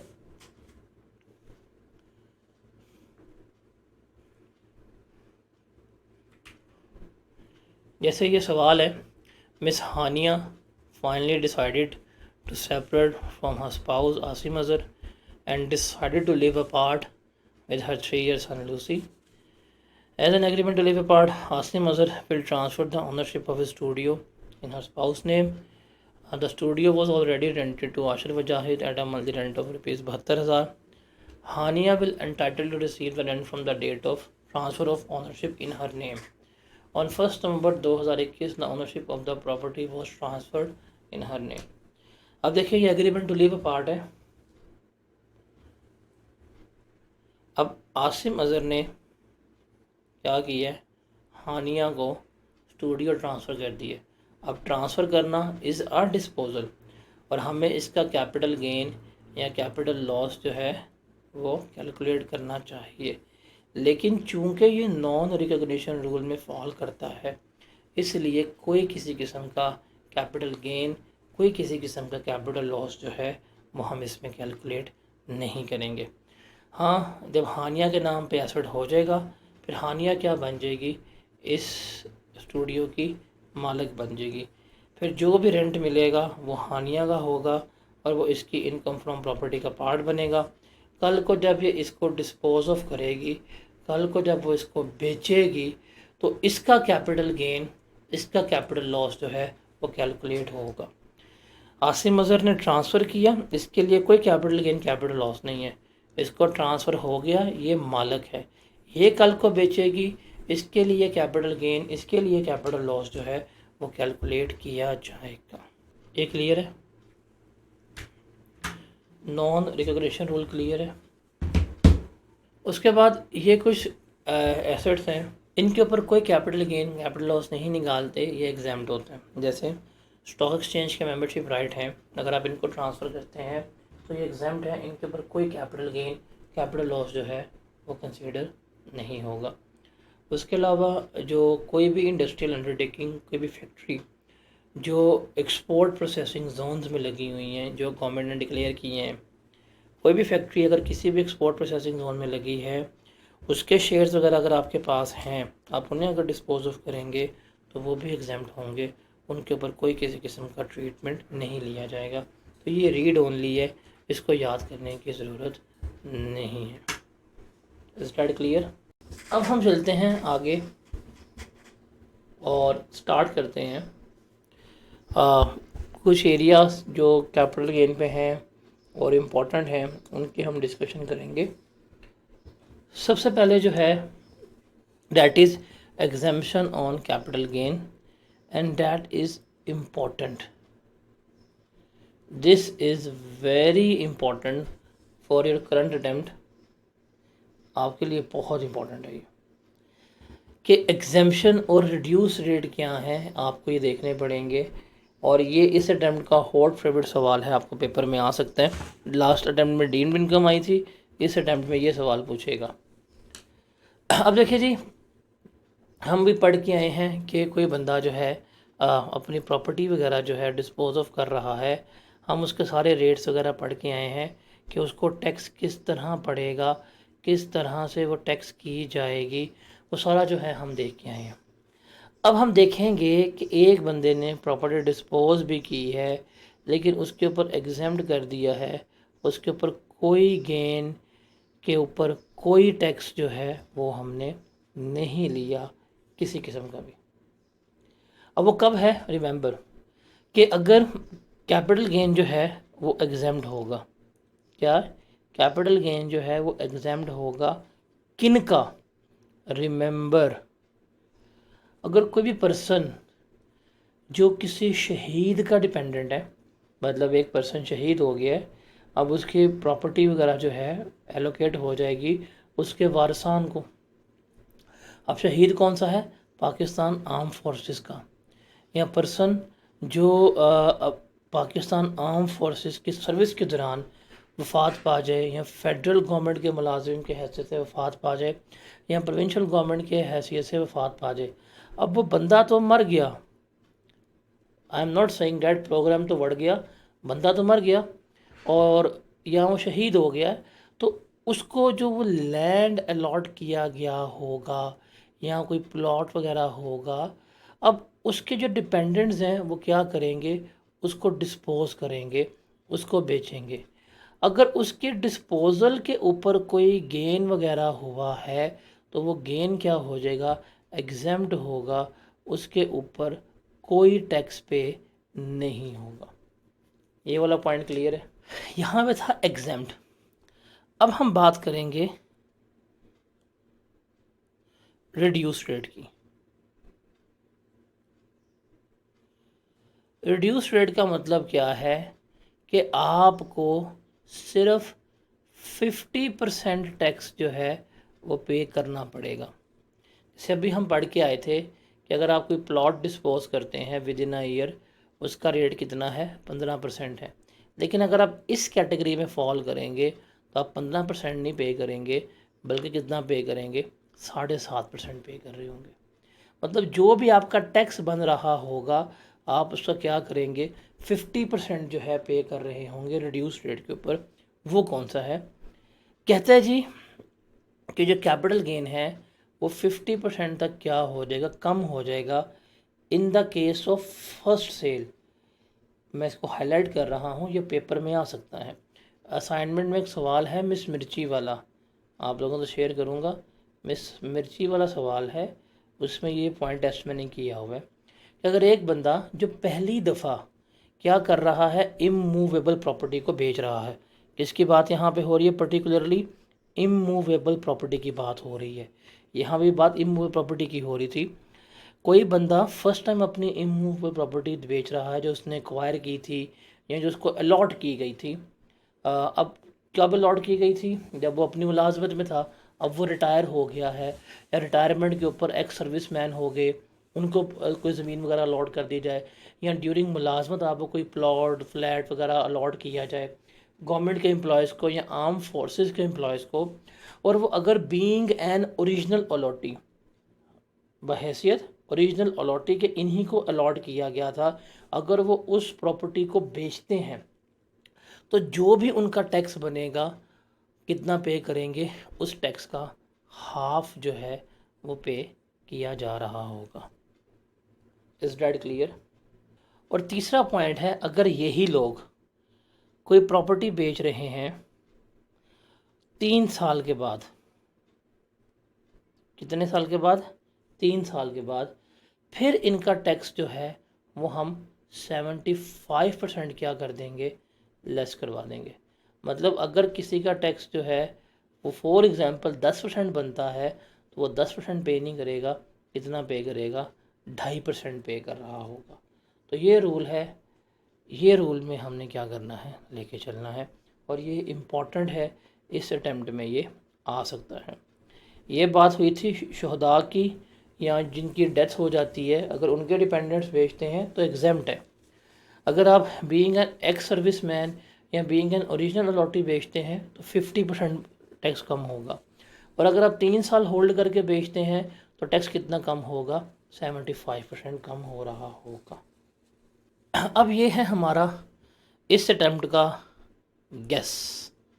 आप कहें जी गेस दें, बताएं पेपर में कौन सा सवाल आएगा, तो मैं आपको बता देता हूँ। सिक्योरिटीज़ की मार्केट बेस्ड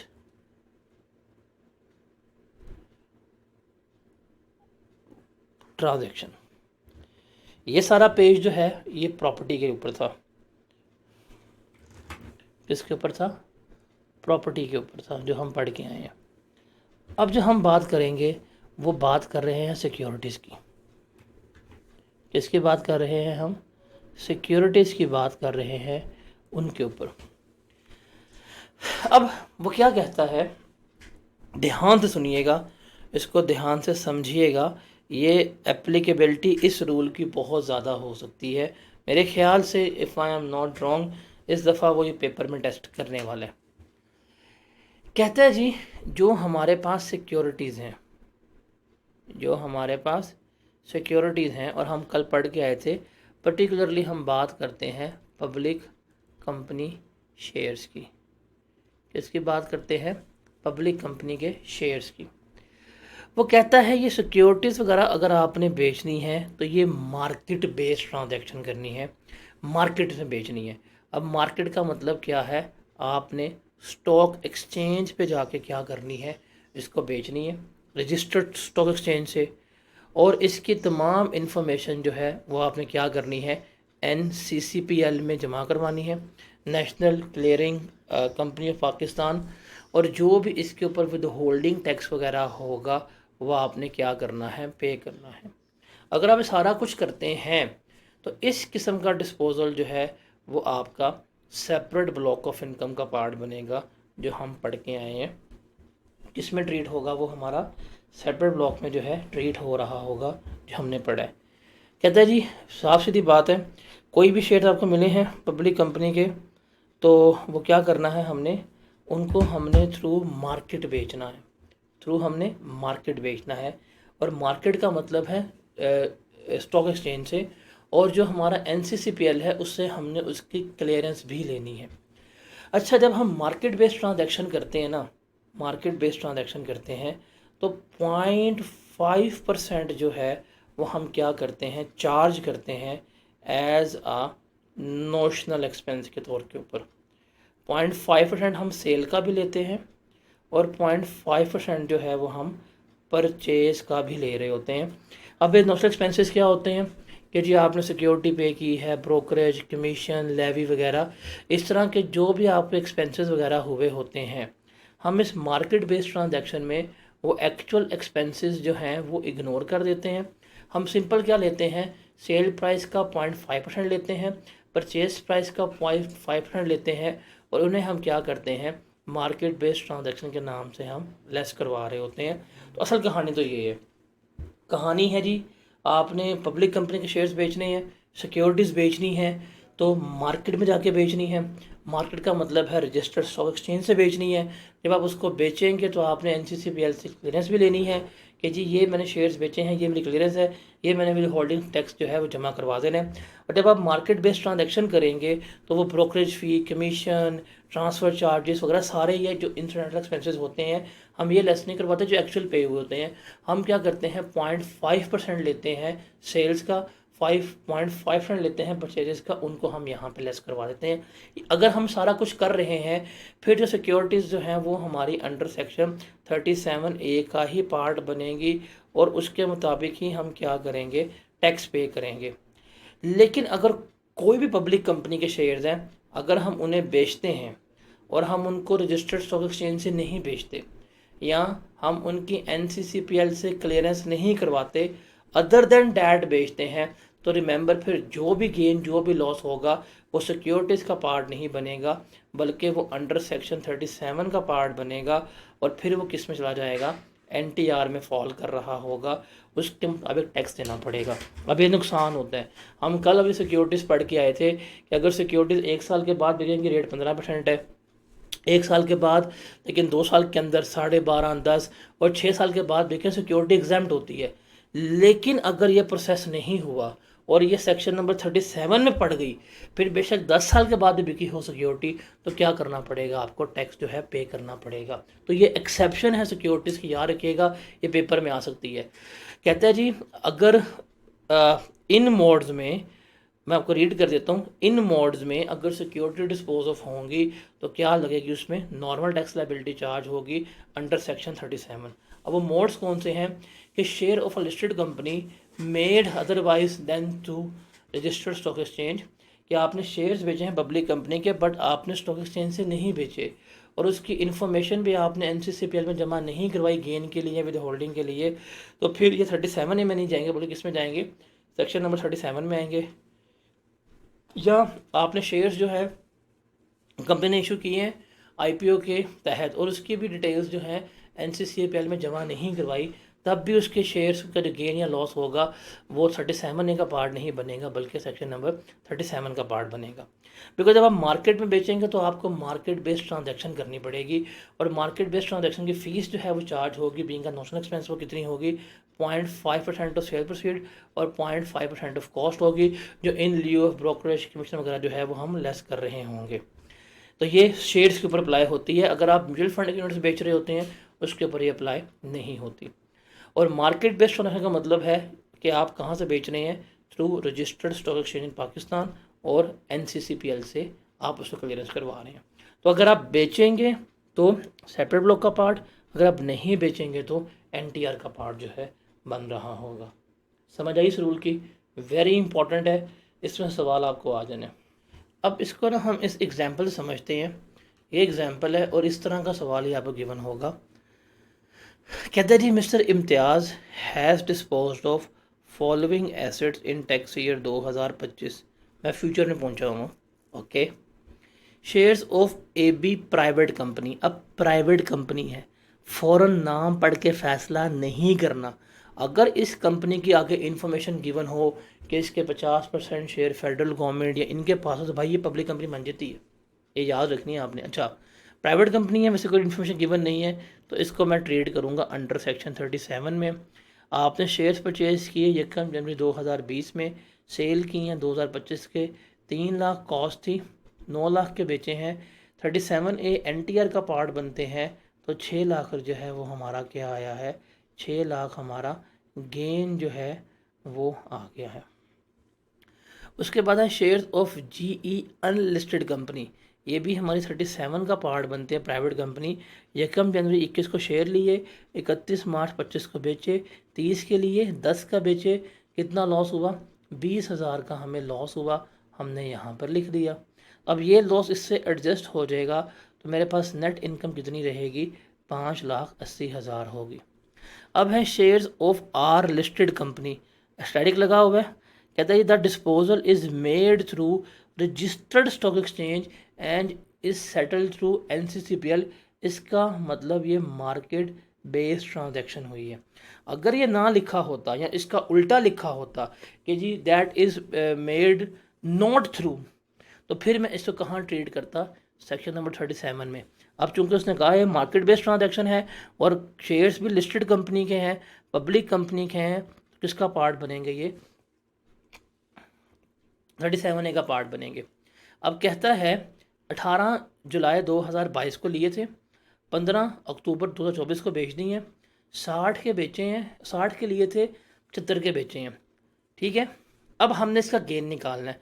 अब देखें चूँकि ये मार्केट बेस्ड ट्रांजैक्शन है ना, तो मार्केट बेस्ड ट्रांजैक्शन का हम गेन कैसे निकालेंगे ज़रा वो देखते हैं। देखें जी, हमारे पास है कंसिड्रेशन रिसीव, वो कितनी हुई है, 75,000। फिर हमारे पास है कॉस्ट, वो कितनी है हमारे पास, 60,000 है, वो भी हम लेस करवा देंगे कॉस्ट। अब उसके बाद हम लेंगे नोशनल एक्सपेंसेस, क्योंकि ये मार्केट बेस्ड ट्रांजैक्शन है तो हमारे नोशनल एक्सपेंसेस आएंगे, वो है 0.5% ऑफ सेल प्राइस। मतलब कितने का बिका है, 75,000, इसका 0.5% भी हम लेस करवाएंगे, और हम लेंगे 0.5% ऑफ कॉस्ट, वो है 60,000। तो 75,000 का 0.5% लें, कितना आता है, कैलकुलेटर कहाँ पे गया है, 375 आएगा इसका आंसर। ये हम एज ए एक्सपेंस पर लेस करवाएंगे और इसका आंसर आएगा 300। तो ये being a market based transaction, ये हम नोशनल एक्सपेंस लेस करवाएंगे।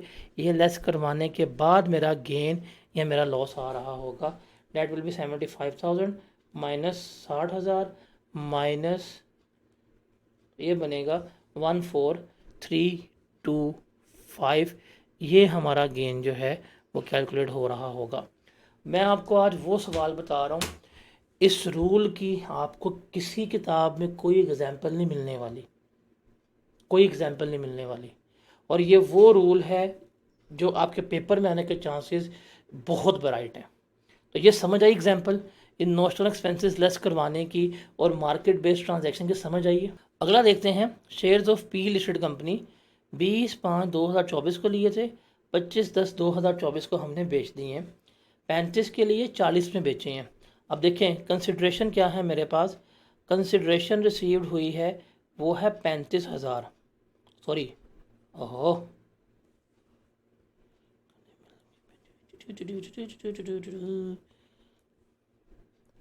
कंसिड्रेशन कितनी है हमारी, 40,000 है। कॉस्ट है हमारी 35,000। अब मार्केट बेस्ड ट्रांजैक्शन है, मार्केट बेस्ड ट्रांजैक्शन है ना, तो हमें नॉशनल एक्सपेंस भी चार्ज करना है। अब वो हम चार्ज कर सकते हैं, सिंपल सी बात है, हमने सेल प्राइस और कॉस्ट दोनों का क्या करना है, 0.5% लेने। तो कितने का बिका, 40,000, कॉस्ट कितनी थी 35,000, इन दोनों को अगर जमा करके इनका 0.5% लेंगे, सेम आंसर आएगा जैसे यहाँ पे की है। देखिए यहाँ पे कितने का हमने सेल किया था, 75,000 का, कॉस्ट कितनी थी 60,000। तो दोनों को अगर आप जमा करके भी 0.5% लेंगे तो इसका जवाब 675 आना था। आप इस पे भी निकालें, आप इस पे भी निकालें, फिर लेस करवाएं, तो बेहतर नहीं शॉर्टकट अप्लाई कर लें। सेल प्राइस का भी हम 0.5% ले रहे हैं, कॉस्ट का भी हम क्या ले रहे हैं, 0.5% ले रहे हैं। तो अगर इसको जमा करें तो ये बनेगा 75,000, ये आ जाएगा मेरा 375। क्या जवाब आएगा मेरा, 375। अब ये 0.5% है, and I am damn sure कि आप लोग इसको भी गलत कर रहे होंगे, कुछ ज़्यादा ऐसे होंगे जो गलत करेंगे। 375 इसमें लेस करवाएंगे, आपके पास गेन आ जाएगा, कितना बनेगा, 40,000, ओहो 40,000 माइनस 35,000 माइनस 375, कितना हुआ, 4625, 4625, ये आपका गेन आ गया। तो ये है मार्केट बेस्ड ट्रांजैक्शन का रूल। अच्छा अब आपको बताता हूँ सिक्योरिटीज़। अब देखें NTR वाली आइटम है ना, इनके ऊपर होल्डिंग पीरियड जो है वो मैटर नहीं करता। इनका इतना गेन आया, ये गेन सारा क्या है, टैक्सेबल है, हम जो भी रेट होगा वो लगा देंगे। इनके ऊपर होल्डिंग पीरियड जो है मैटर करता है। आपने लिया था 18 जुलाई 2022 को, आप बेच रहे हैं 15 अक्टूबर 2024 को, कितने साल बाद बेच रहे हैं। देखिए 18 जुलाई में, जुलाई से लेके अगले साल के जून तक कितना हो गया, 2023 तक 1 साल हुआ, 2023 से लेके अगले साल के जून तक 2 साल हुए। अब ये 2 साल के बाद बिक रहा है, लेकिन 3 साल से पहले बिक रहा है। तो हम इस पर रेट कहाँ लगाएंगे, अगर हम बात करें तो ये रेट है हमने लगाने हैं। देखिए सबसे पहले हमने देखना है इस टेबल में जाके कि सिक्योरिटी कब बाय की थी, 1 जुलाई 22 से पहले कि 1 जुलाई 22 के बाद। अगर 1 जुलाई 22 से पहले ली है तो रेट लगेगा 12.5%, अगर उसके बाद ली है तो फिर लगेंगे रेट हमारे पास ये स्लैब वाले। तो अभी हम देखते हैं हमने ये सिक्योरिटी कब ली थी,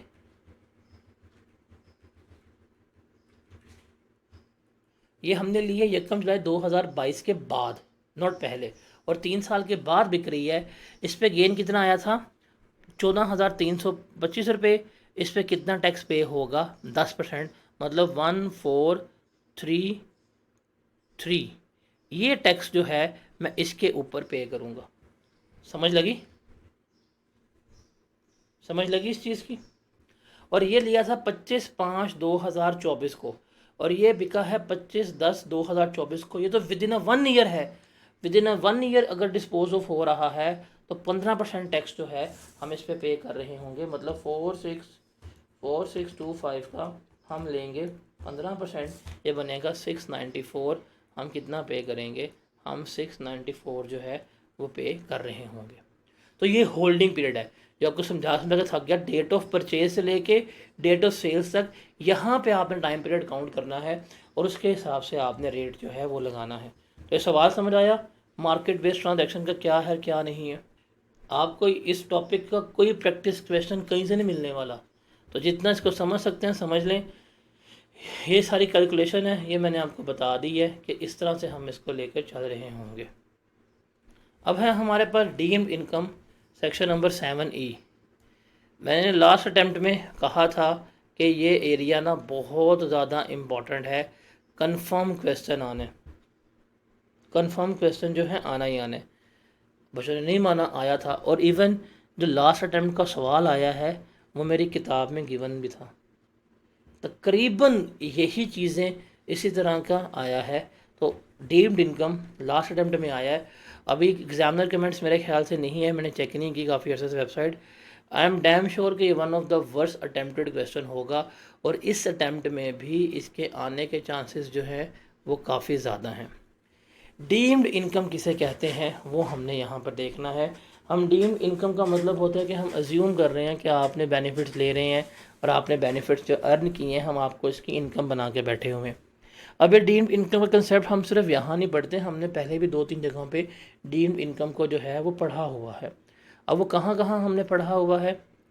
इनकम फ्रॉम प्रॉपर्टी में जो अनएडजस्टेबल एडवांस हम लेते हैं उसका 1/10 लेकर जो हम अपनी इनकम में ऐड करते हैं, that is your deemed income. फिर सैलरी में जाके जब हम इंटरेस्ट बेनिफिट निकालेंगे, that is your deemed income.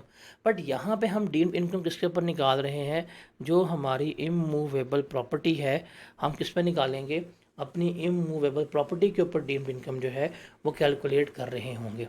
अब ये क्या है, मैं इसको रीड करता हूँ, फिर मैं आपको इसकी एग्जांपल समझाता हूँ और आपको क्या करेंगे उसके ऊपर हम टेक्स्ट जो है फिर निकालेंगे क्या है और किस तरह से है। कहता है जी किसके लिए है रूल? ये सिर्फ और सिर्फ रेजिडेंट पर्सन के लिए है। ये किसके लिए है? रेजिडेंट पर्सन के लिए है। नॉन रेजिडेंट्स के लिए ये रूल नहीं है। तो मैं इसको हाईलाइट करूँगा, आप लोगों ने अपनी बुक्स के ऊपर भी इसको हाईलाइट करना है। ये रूल किसके लिए है? रेजिडेंट पर्सन के लिए।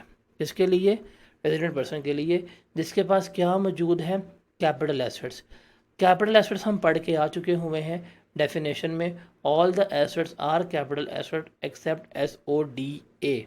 और यहाँ पे पर्टिकुलरली हम जिन कैपिटल एसेट्स की बात कर रहे हैं वो है हमारी इमूवेबल प्रॉपर्टी। कि अगर कोई भी रेजिडेंट पर्सन है उसके पास कैपिटल एसेट्स हैं, हम उसके ऊपर डीम्ड इनकम जो है वो कैलकुलेट करेंगे।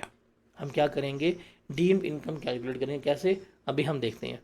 अब कैपिटल एसेट्स कौन से हैं एक्सप्लेन किया हुआ है, जो सिर्फ हम वही बात कर रहे हैं जो इमूवेबल प्रॉपर्टी में आते हैं, मतलब हाउस, बिल्डिंग, मैन्युफैक्चरिंग प्लांट, ये सारी की बात हो रही है। तो कैपिटल एसेट यहाँ पे हम स्पेसिफिक इसकी बात कर रहे हैं, इमूवेबल कैपिटल प्रॉपर्टी की बात कर रहे हैं।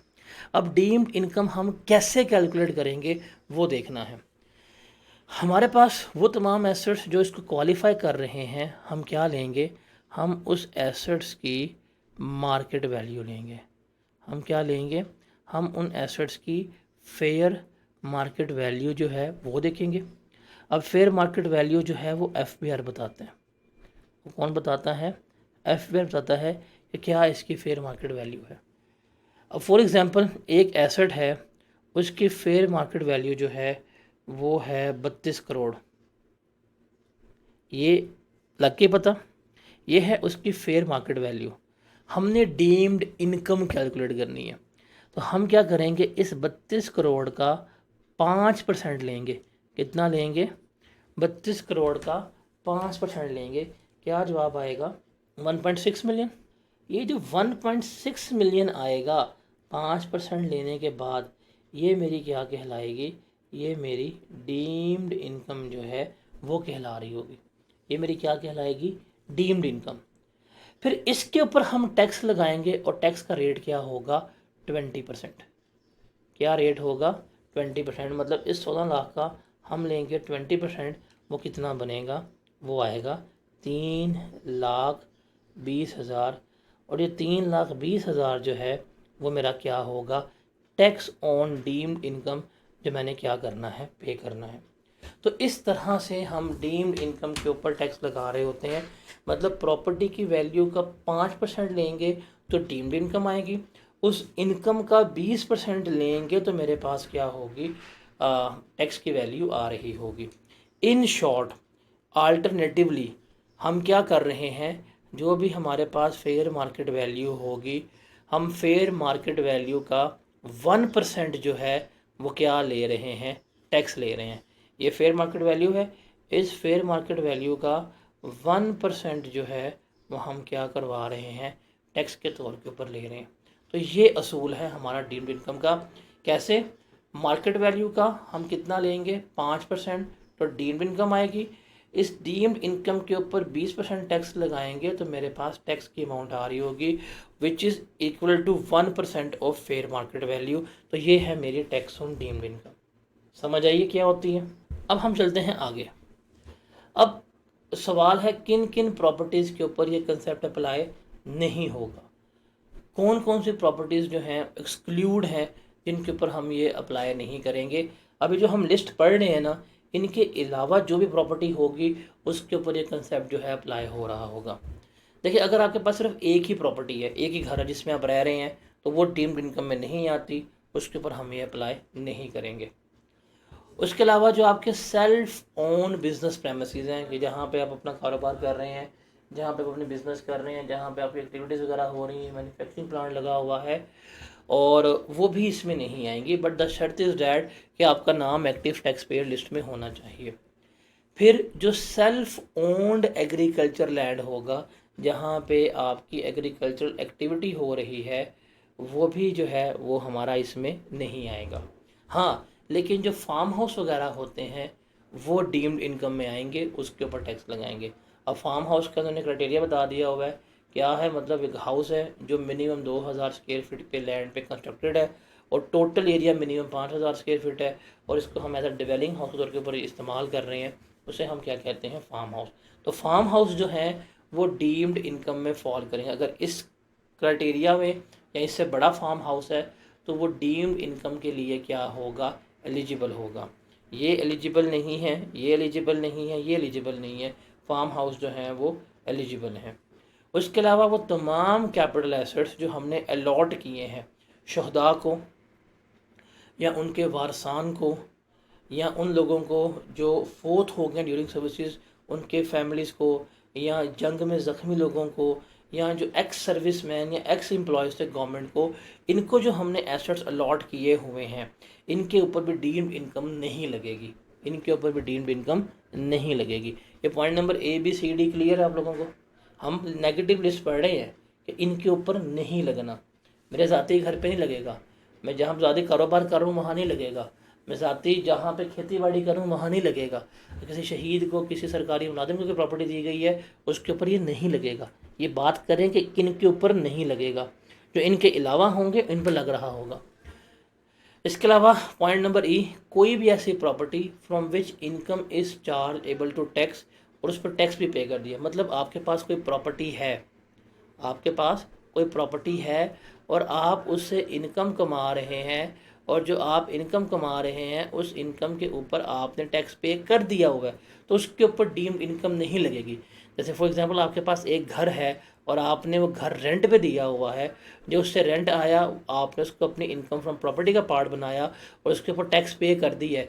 जब आपने उस घर की इनकम को अपनी प्रॉपर्टी का पार्ट बनाया और प्रॉपर्टी का पार्ट बना के आपने उसके ऊपर टैक्स पे कर दिया, अब इस प्रॉपर्टी के ऊपर डीम्ड इनकम जो है वो नहीं लगेगी। उसके अलावा वो तमाम कैपिटल एसेट जब आप उनको एक्वायर करते हैं, ख़रीदते हैं, और उनके ऊपर जितना भी विद होल्डिंग टैक्स है आप सारा सारा पे कर देते हैं।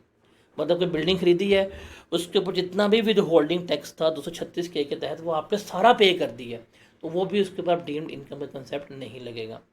उसके अलावा जो हमने पॉइंट पढ़े हैं A से लेके F तक, अगर कोई भी ऐसा घर जो है जो इनके अलावा है, मतलब पॉइंट A से लेके F तक इनके अलावा है, और उसकी वैल्यू 25 मिलियन से कम है, मतलब 2.5 करोड़ से कम मालियत का है, तो वो भी इसमें फॉल नहीं करेगा। इट मीन्स यहाँ पे तमाम वो एसेट्स आएंगे जो 25 मिलियन से अबव वैल्यू के हैं। मतलब कोई भी एसेट जो पॉइंट A में फॉल नहीं कर रहा, B में फॉल नहीं कर रहा, C में फॉल नहीं कर रहा, D में फॉल नहीं कर रहा, E में फॉल नहीं कर रहा, F में फॉल नहीं कर रहा, और कीमत भी उसकी 25 मिलियन से ज़्यादा है, तो फिर उस पर क्या होगा, हम इसके ऊपर ये कंसेप्ट अप्लाई कर रहे होंगे। उसके अलावा जो लोकल अथॉरिटी होती है, लोकल गवर्नमेंट होगी, डेवलपमेंट अथॉरिटी, बिल्डर वगैरह, इनके पास जो लैंड वगैरह होते हैं, इनके ऊपर भी डीम्ड इनकम जो है वो क्या होगी, अप्लाई हो रही होगी। फिर ये जो पॉइंट नंबर A हमने पढ़ा था, पॉइंट नंबर E पढ़ा है हमने, और पॉइंट नंबर D और G पढ़ा है। रिमेंबर, अगर आप इन पॉइंट में फॉल कर रहे हैं और आपका नाम अगर एक्टिव टैक्स पेयर लिस्ट में नहीं है, मतलब आप अपनी रिटर्न्स फाइल नहीं करते, तो फिर आपकी अगर पास कोई प्रॉपर्टी वगैरह हुई तो आपको क्या करना पड़ेगा, टैक्स पे करना पड़ेगा। इसलिए अगर आप डीम्ड इनकम टैक्स से बचना चाहते हैं आप क्या बन जाए, फाइलर बन जाए। और इसके तहत अगर सेक्शन नंबर 7E के मुताबिक आप अपना टैक्स पे नहीं करेंगे तो रिमेंबर कभी भी आपकी प्रॉपर्टी गवर्नमेंट ट्रांसफ़र नहीं करने देगी। आप बेचने चाहेंगे, आपकी प्रॉपर्टी नहीं बिक पाएगी। तो ये है हमारे पास डीम्ड इनकम का कंसेप्ट कि डीम्ड इनकम क्या होती है, किस पर लगती है जी, कैपिटल एसेट्स पे लगती है। कैपिटल एसेट्स की बात हो रही है, इमूवेबल प्रॉपर्टी की। कैलकुलेट करने का असूल क्या होगा, उस प्रॉपर्टी की हम फेयर मार्केट वैल्यू देखेंगे, उस फेयर मार्केट वैल्यू का 5% लेंगे तो मेरे पास डीम्ड इनकम आ जाएगी। फिर उस इनकम के ऊपर 20% रेट लगाऊंगा तो मेरे पास टैक्स की अमाउंट आ जाएगी, जो मुझे क्या करना पड़ेगा, गवर्नमेंट को पे करना पड़ेगा। और ये टैक्स हमेशा उस प्रॉपर्टी की फेयर मार्केट वैल्यू के 1% के बराबर होते हैं। अब सवाल है कि हर प्रॉपर्टी के ऊपर पे करना पड़ेगा, तो आंसर इज़ नो। ये कुछ प्रॉपर्टीज़ हैं जिनके ऊपर अप्लाई नहीं होगा। कौन कौन सी, अगर मेरे पास एक ही घर है जिसमें मैं खुद रह रहा हूँ, वो डीम्ड इनकम में फॉल नहीं करती। मेरे पास सेल्फ ओन बिजनेस प्रेमिसेस हैं जहाँ काम कर रहा हूँ, वो इसमें फॉल नहीं करती। सेल्फ ओन एग्रीकल्चर प्रेमिसेस हैं, वो इसमें फॉल नहीं करते। हाँ, फार्म हाउस जो है अगर मेरे पास है जिसका कंस्ट्रक्टेड एरिया 2000 स्क्वायर फीट का है और टोटल एरिया 5000 स्क्वायर फीट का है, इससे बड़ा फार्म हाउस है, तो वो फॉल करेगा, इसके ऊपर डीम्ड इनकम अप्लाई होगी। उसके अलावा कोई कैपिटल एसेट जो शहदा को उनके जो हैं डिपेंडेंट्स उनको अलॉट किए गए हैं, सर्विसमैन को, एक्स सर्विसमैन को अलॉट वगैरह किए गए हैं, उनके ऊपर भी ये अप्लाई नहीं हो रहा होगा। उसके अलावा कोई भी ऐसा एसेट जिसके ऊपर आप ऑलरेडी इनकम कैलकुलेट कर चुके हैं किसी और हेड में और टैक्स भी पे कर चुके हैं, जैसे इनकम फ्रॉम प्रॉपर्टी में आप एक प्रॉपर्टी रेंट आउट की हुई है, प्रॉपर्टी इनकम भी डिक्लेयर करते हैं, टैक्स भी पे करते हैं, तो उसके ऊपर भी ये अप्लाई नहीं होगा। उसके अलावा वो तमाम कैपिटल एसेट जो आपने ख़रीदे थे और उसके वक्त जितना भी उन पर विद होल्डिंग टैक्स था आपने सारा पे किया था, वो भी इस पर अप्लाई नहीं होगा। और वो तमाम एसेट्स जिनकी वैल्यू मतलब अभी ए से लेके एफ तक जो पढ़े हैं इनके अलावा है और जिनकी वैल्यू 25 मिलियन से कम है, उसके ऊपर भी ये अप्लाई नहीं होगा। बेसिकली डीम्ड इनकम अप्लाई उन प्रॉपर्टीज़ पे होता है जो हमने लेके रखी हुई हैं, प्लॉट लेके रखा हुआ है, घर लेके रखा हुआ है और कीमत बढ़ती जा रही है, ना बेच रहे हैं ना कुछ कर रहे हैं, तो उन पे फिर वो क्या करते हैं, ठीक है नहीं बेचना, नहीं रेंट पे देना, कब्जे कर रहे हो, प्रॉपर्टियाँ पकड़ी हुई हैं, आ जाओ हम क्या करेंगे, तुम पे टैक्स जो है वो ले रहे होंगे। Is that clear? समझ आई? अभी सवाल देखते हैं। Calculate the amount of tax to be paid on deemed income. बताएं जी डीम्ड इनकम के ऊपर कितना टैक्स पे करेंगे under section 7E of the income tax ordinance 2001। Miss Sonam Bajwa is doing a wholesale business and registered for income tax and sales tax purpose. Sonam Bajwa जो हैं वो क्या कर रही हैं, बिजनेस कर रही हैं पाकिस्तान में और उनका एक्टिव टैक्स पेयर लिस्ट में नाम भी है, माशाल्लाह। इसके रिटर्न तो फाइल करनी पड़ेगी। Sonam has the following immovable properties on name 30 जून 2018 को उसके पास प्रॉपर्टीज़ हैं। House in DHA Karachi 500 square yard का है, 2012 में परचेज़ किया था, ये ख़ुद इस्तेमाल कर रही है अपने मेन हाउस पे। अभी हम पढ़ के आए हैं कि आप जो ख़ुद घर इस्तेमाल कर रहे होते हैं वो डीम्ड इनकम के लिए एप्लीकेबल नहीं होता, इसके ऊपर तो हम नहीं लगाएंगे। फिर हाउस इन गुलशन इकबाल है 600 स्क्वायर यार्ड का, 2014 में लिया था, कभी कभार सोनम बाजवा जो है इस्तेमाल करती है अपनी बहन कैटरीना के साथ, तो ये खाली पड़ा हुआ है, कभी कभार आ गया और कर लिया, इसके ऊपर क्या होगी, डीम्ड इनकम जो है अप्लाई हो रही होगी। फिर है जी हमारे पास farm house in Gadap 5000 square yard का है, लास्ट ईयर सोनम बाजवा ने लिया था अपनी रिक्रिएशनल एक्टिविटी के लिए। फार्म हाउस है ना, तो फार्म हाउस क्या होगा, डीम्ड इनकम के लिए एप्लीकेबल है। फिर एक गोडाउन है, उसको एज अ स्टोर के तौर पर इस्तेमाल करिए, बिज़नेस में इस्तेमाल हो रहा है, ये नहीं आएगा। फिर इम्पोर्टेंट मशीनरी है जो उसने इंपोर्ट की है ताकि वो मैन्युफैक्चरिंग ऑफ ग्लव्स वगैरह कर सके, बिज़नेस प्रेमिसेस हैं, ये भी इस पर नहीं आएंगे। फिर उसके बाद एक प्लॉट है 500 स्क्वायर यार्ड का, उसने परचेज़ किया था लास्ट ईयर और वो अपने हस्बैंड को गिफ्ट करना चाह रही है, अगर पड़ा हुआ है तो इस पर भी क्या होगी, डीम्ड इनकम जो है वो अप्लाई हो रही होगी। फिर फ्लैट है उसके पास 250 स्क्वायर फीट का इन क्लिफ्टन, फ्लैट को उसने रेंट पे दिया हुआ है, पर मंथ रेंट 1.25 लाख रुपया कमा रही है और इनकम भी बताती है इतनी, उस पर टैक्स भी पे करती है। ये वाला पॉइंट है जो मैं आपको यहाँ बता रहा था कि अगर कोई भी ऐसी प्रॉपर्टी है जिसकी इनकम किसी दूसरे हेड में फॉल कर रही है और आप उस पर टैक्स भी पे कर रहे हैं तो उसके ऊपर डीम्ड इनकम अप्लाई नहीं होगी। अब फ्लैट है, रेंट पे दिया हुआ है, इनकम प्रॉपर्टी आ रही है, इसके ऊपर डीम्ड इनकम अप्लाई नहीं होगा। फिर फ्लैट है गुलिस्तान जौहर में, परचेज़ किया था और ख़ाली पड़ा हुआ है, इसके ऊपर क्या होगा, डीम्ड इनकम जो है वो अप्लाई हो रहा होगा। फिर ओपन प्लॉट है 1000 स्क्वायर यार्ड का, परचेज़ किया था 25 जून 2018 को और विद होल्डिंग टैक्स सारा परचेज़ कर दिया था। अब ये वाला पॉइंट है कि अगर आप कोई भी एसेट परचेज़ करते हैं, जिस साल एसेट परचेज़ किया उस साल जितना भी विद होल्डिंग टैक्स था अगर आपने पे कर दिया, उसके ऊपर भी ये डीम्ड इनकम अप्लाई नहीं होगी, तो 27 मिलियन पे भी नहीं होगी। तो किस किस पे होगी, एक उसका घर था 18 मिलियन वाला जो वेला पड़ा हुआ था, इसके ऊपर अप्लाई होगी। फिर फार्म हाउस के ऊपर अप्लाई होगी। फिर उसका एक प्लॉट जो है पड़ा 12 मिलियन वाला, ये वाला जो उसने अपने हस्बैंड को गिफ्ट करना था, उसके ऊपर अप्लाई होगी। फिर एक फ़्लैट जो है इसका 36 लाख का ये पड़ा हुआ है, इसके ऊपर अप्लाई होगी। तो ये एसेट्स हैं, सॉर्ट हो गए जो इसमें फॉल करते हैं। अब हमने इन सब की फेयर मार्केट वैल्यू को जमा किया तो मेरे पास क्या आ गई है, टोटल फेयर मार्केट वैल्यू आ गई, इतनी बनती है। ये टोटल फेयर मार्केट वैल्यू अब हमने डीम्ड इनकम निकालनी है, तो इस फेयर मार्केट वैल्यू का हम 5% लेंगे तो ये मेरे पास क्या आ जाएगी, डीम्ड इनकम आ जाएगी। फिर इस डीम्ड इनकम के ऊपर 20% रेट लगाऊंगा तो ये टैक्स आ जाएगा जो मुझे क्या करना पड़ेगा, गवर्नमेंट को पे करना पड़ेगा। और आप देखें 4,86,000 is to be exactly 1% of fair market value, मतलब जो भी फेयर मार्केट वैल्यू होगी उसका 1% जो है वो क्या ले रहे होंगे, एज अ डीम्ड इनकम के तौर के ऊपर ले रहे होंगे। क्लियर है। तो यहाँ पे हमारा जो है कैपिटल गेन सारा क्लियर होता है। इसके एक दो क्वेश्चन देखते हैं। जब इसके हम पास पेपर नहीं करेंगे, अदर सोर्स कल स्टार्ट करेंगे, उसे कंप्लीट करने के बाद फिर मैं आपको पास पेपर प्रॉपर्टी के, कैपिटल गेन के और अदर सोर्स के जो है वो करवा रहा हूँगा। ठीक है। जैसे सवाल है अभी हमने जो पढ़ा है उस पर देखते हैं। टैक्स ईयर है हमारे पास 2021, उसके लिए हमने आंसर करना है। अब टैक्स ईयर पता होना चाहिए शुरू कब हुआ है आपके पास, 1 जुलाई 2020 पे, ख़त्म कब हो रहा है जाके 30 जून 2021 पे। इस डेट से लेके इस डेट तक आपने क्या करना है, कैलकुलेट करना है। कहता जी 1 जनवरी 2021 को Ilyas entered into a contract for the sale of his 250 square yard plot in Islamabad to Mister Sohail for a consideration of 50 million. Sohail paid ₹5 million at a time of contract for sale. However, he failed to pay the balance of amount by 30 April. Elias forfeited the deposit. ये जो उसने 5 million forfeit किया है, ये किसका part बनेगा, उसकी income from property का पार्ट बन जाएगा। Subsequently, the plot was sold for ₹49 million to Mr. Mumtaz on 30 June.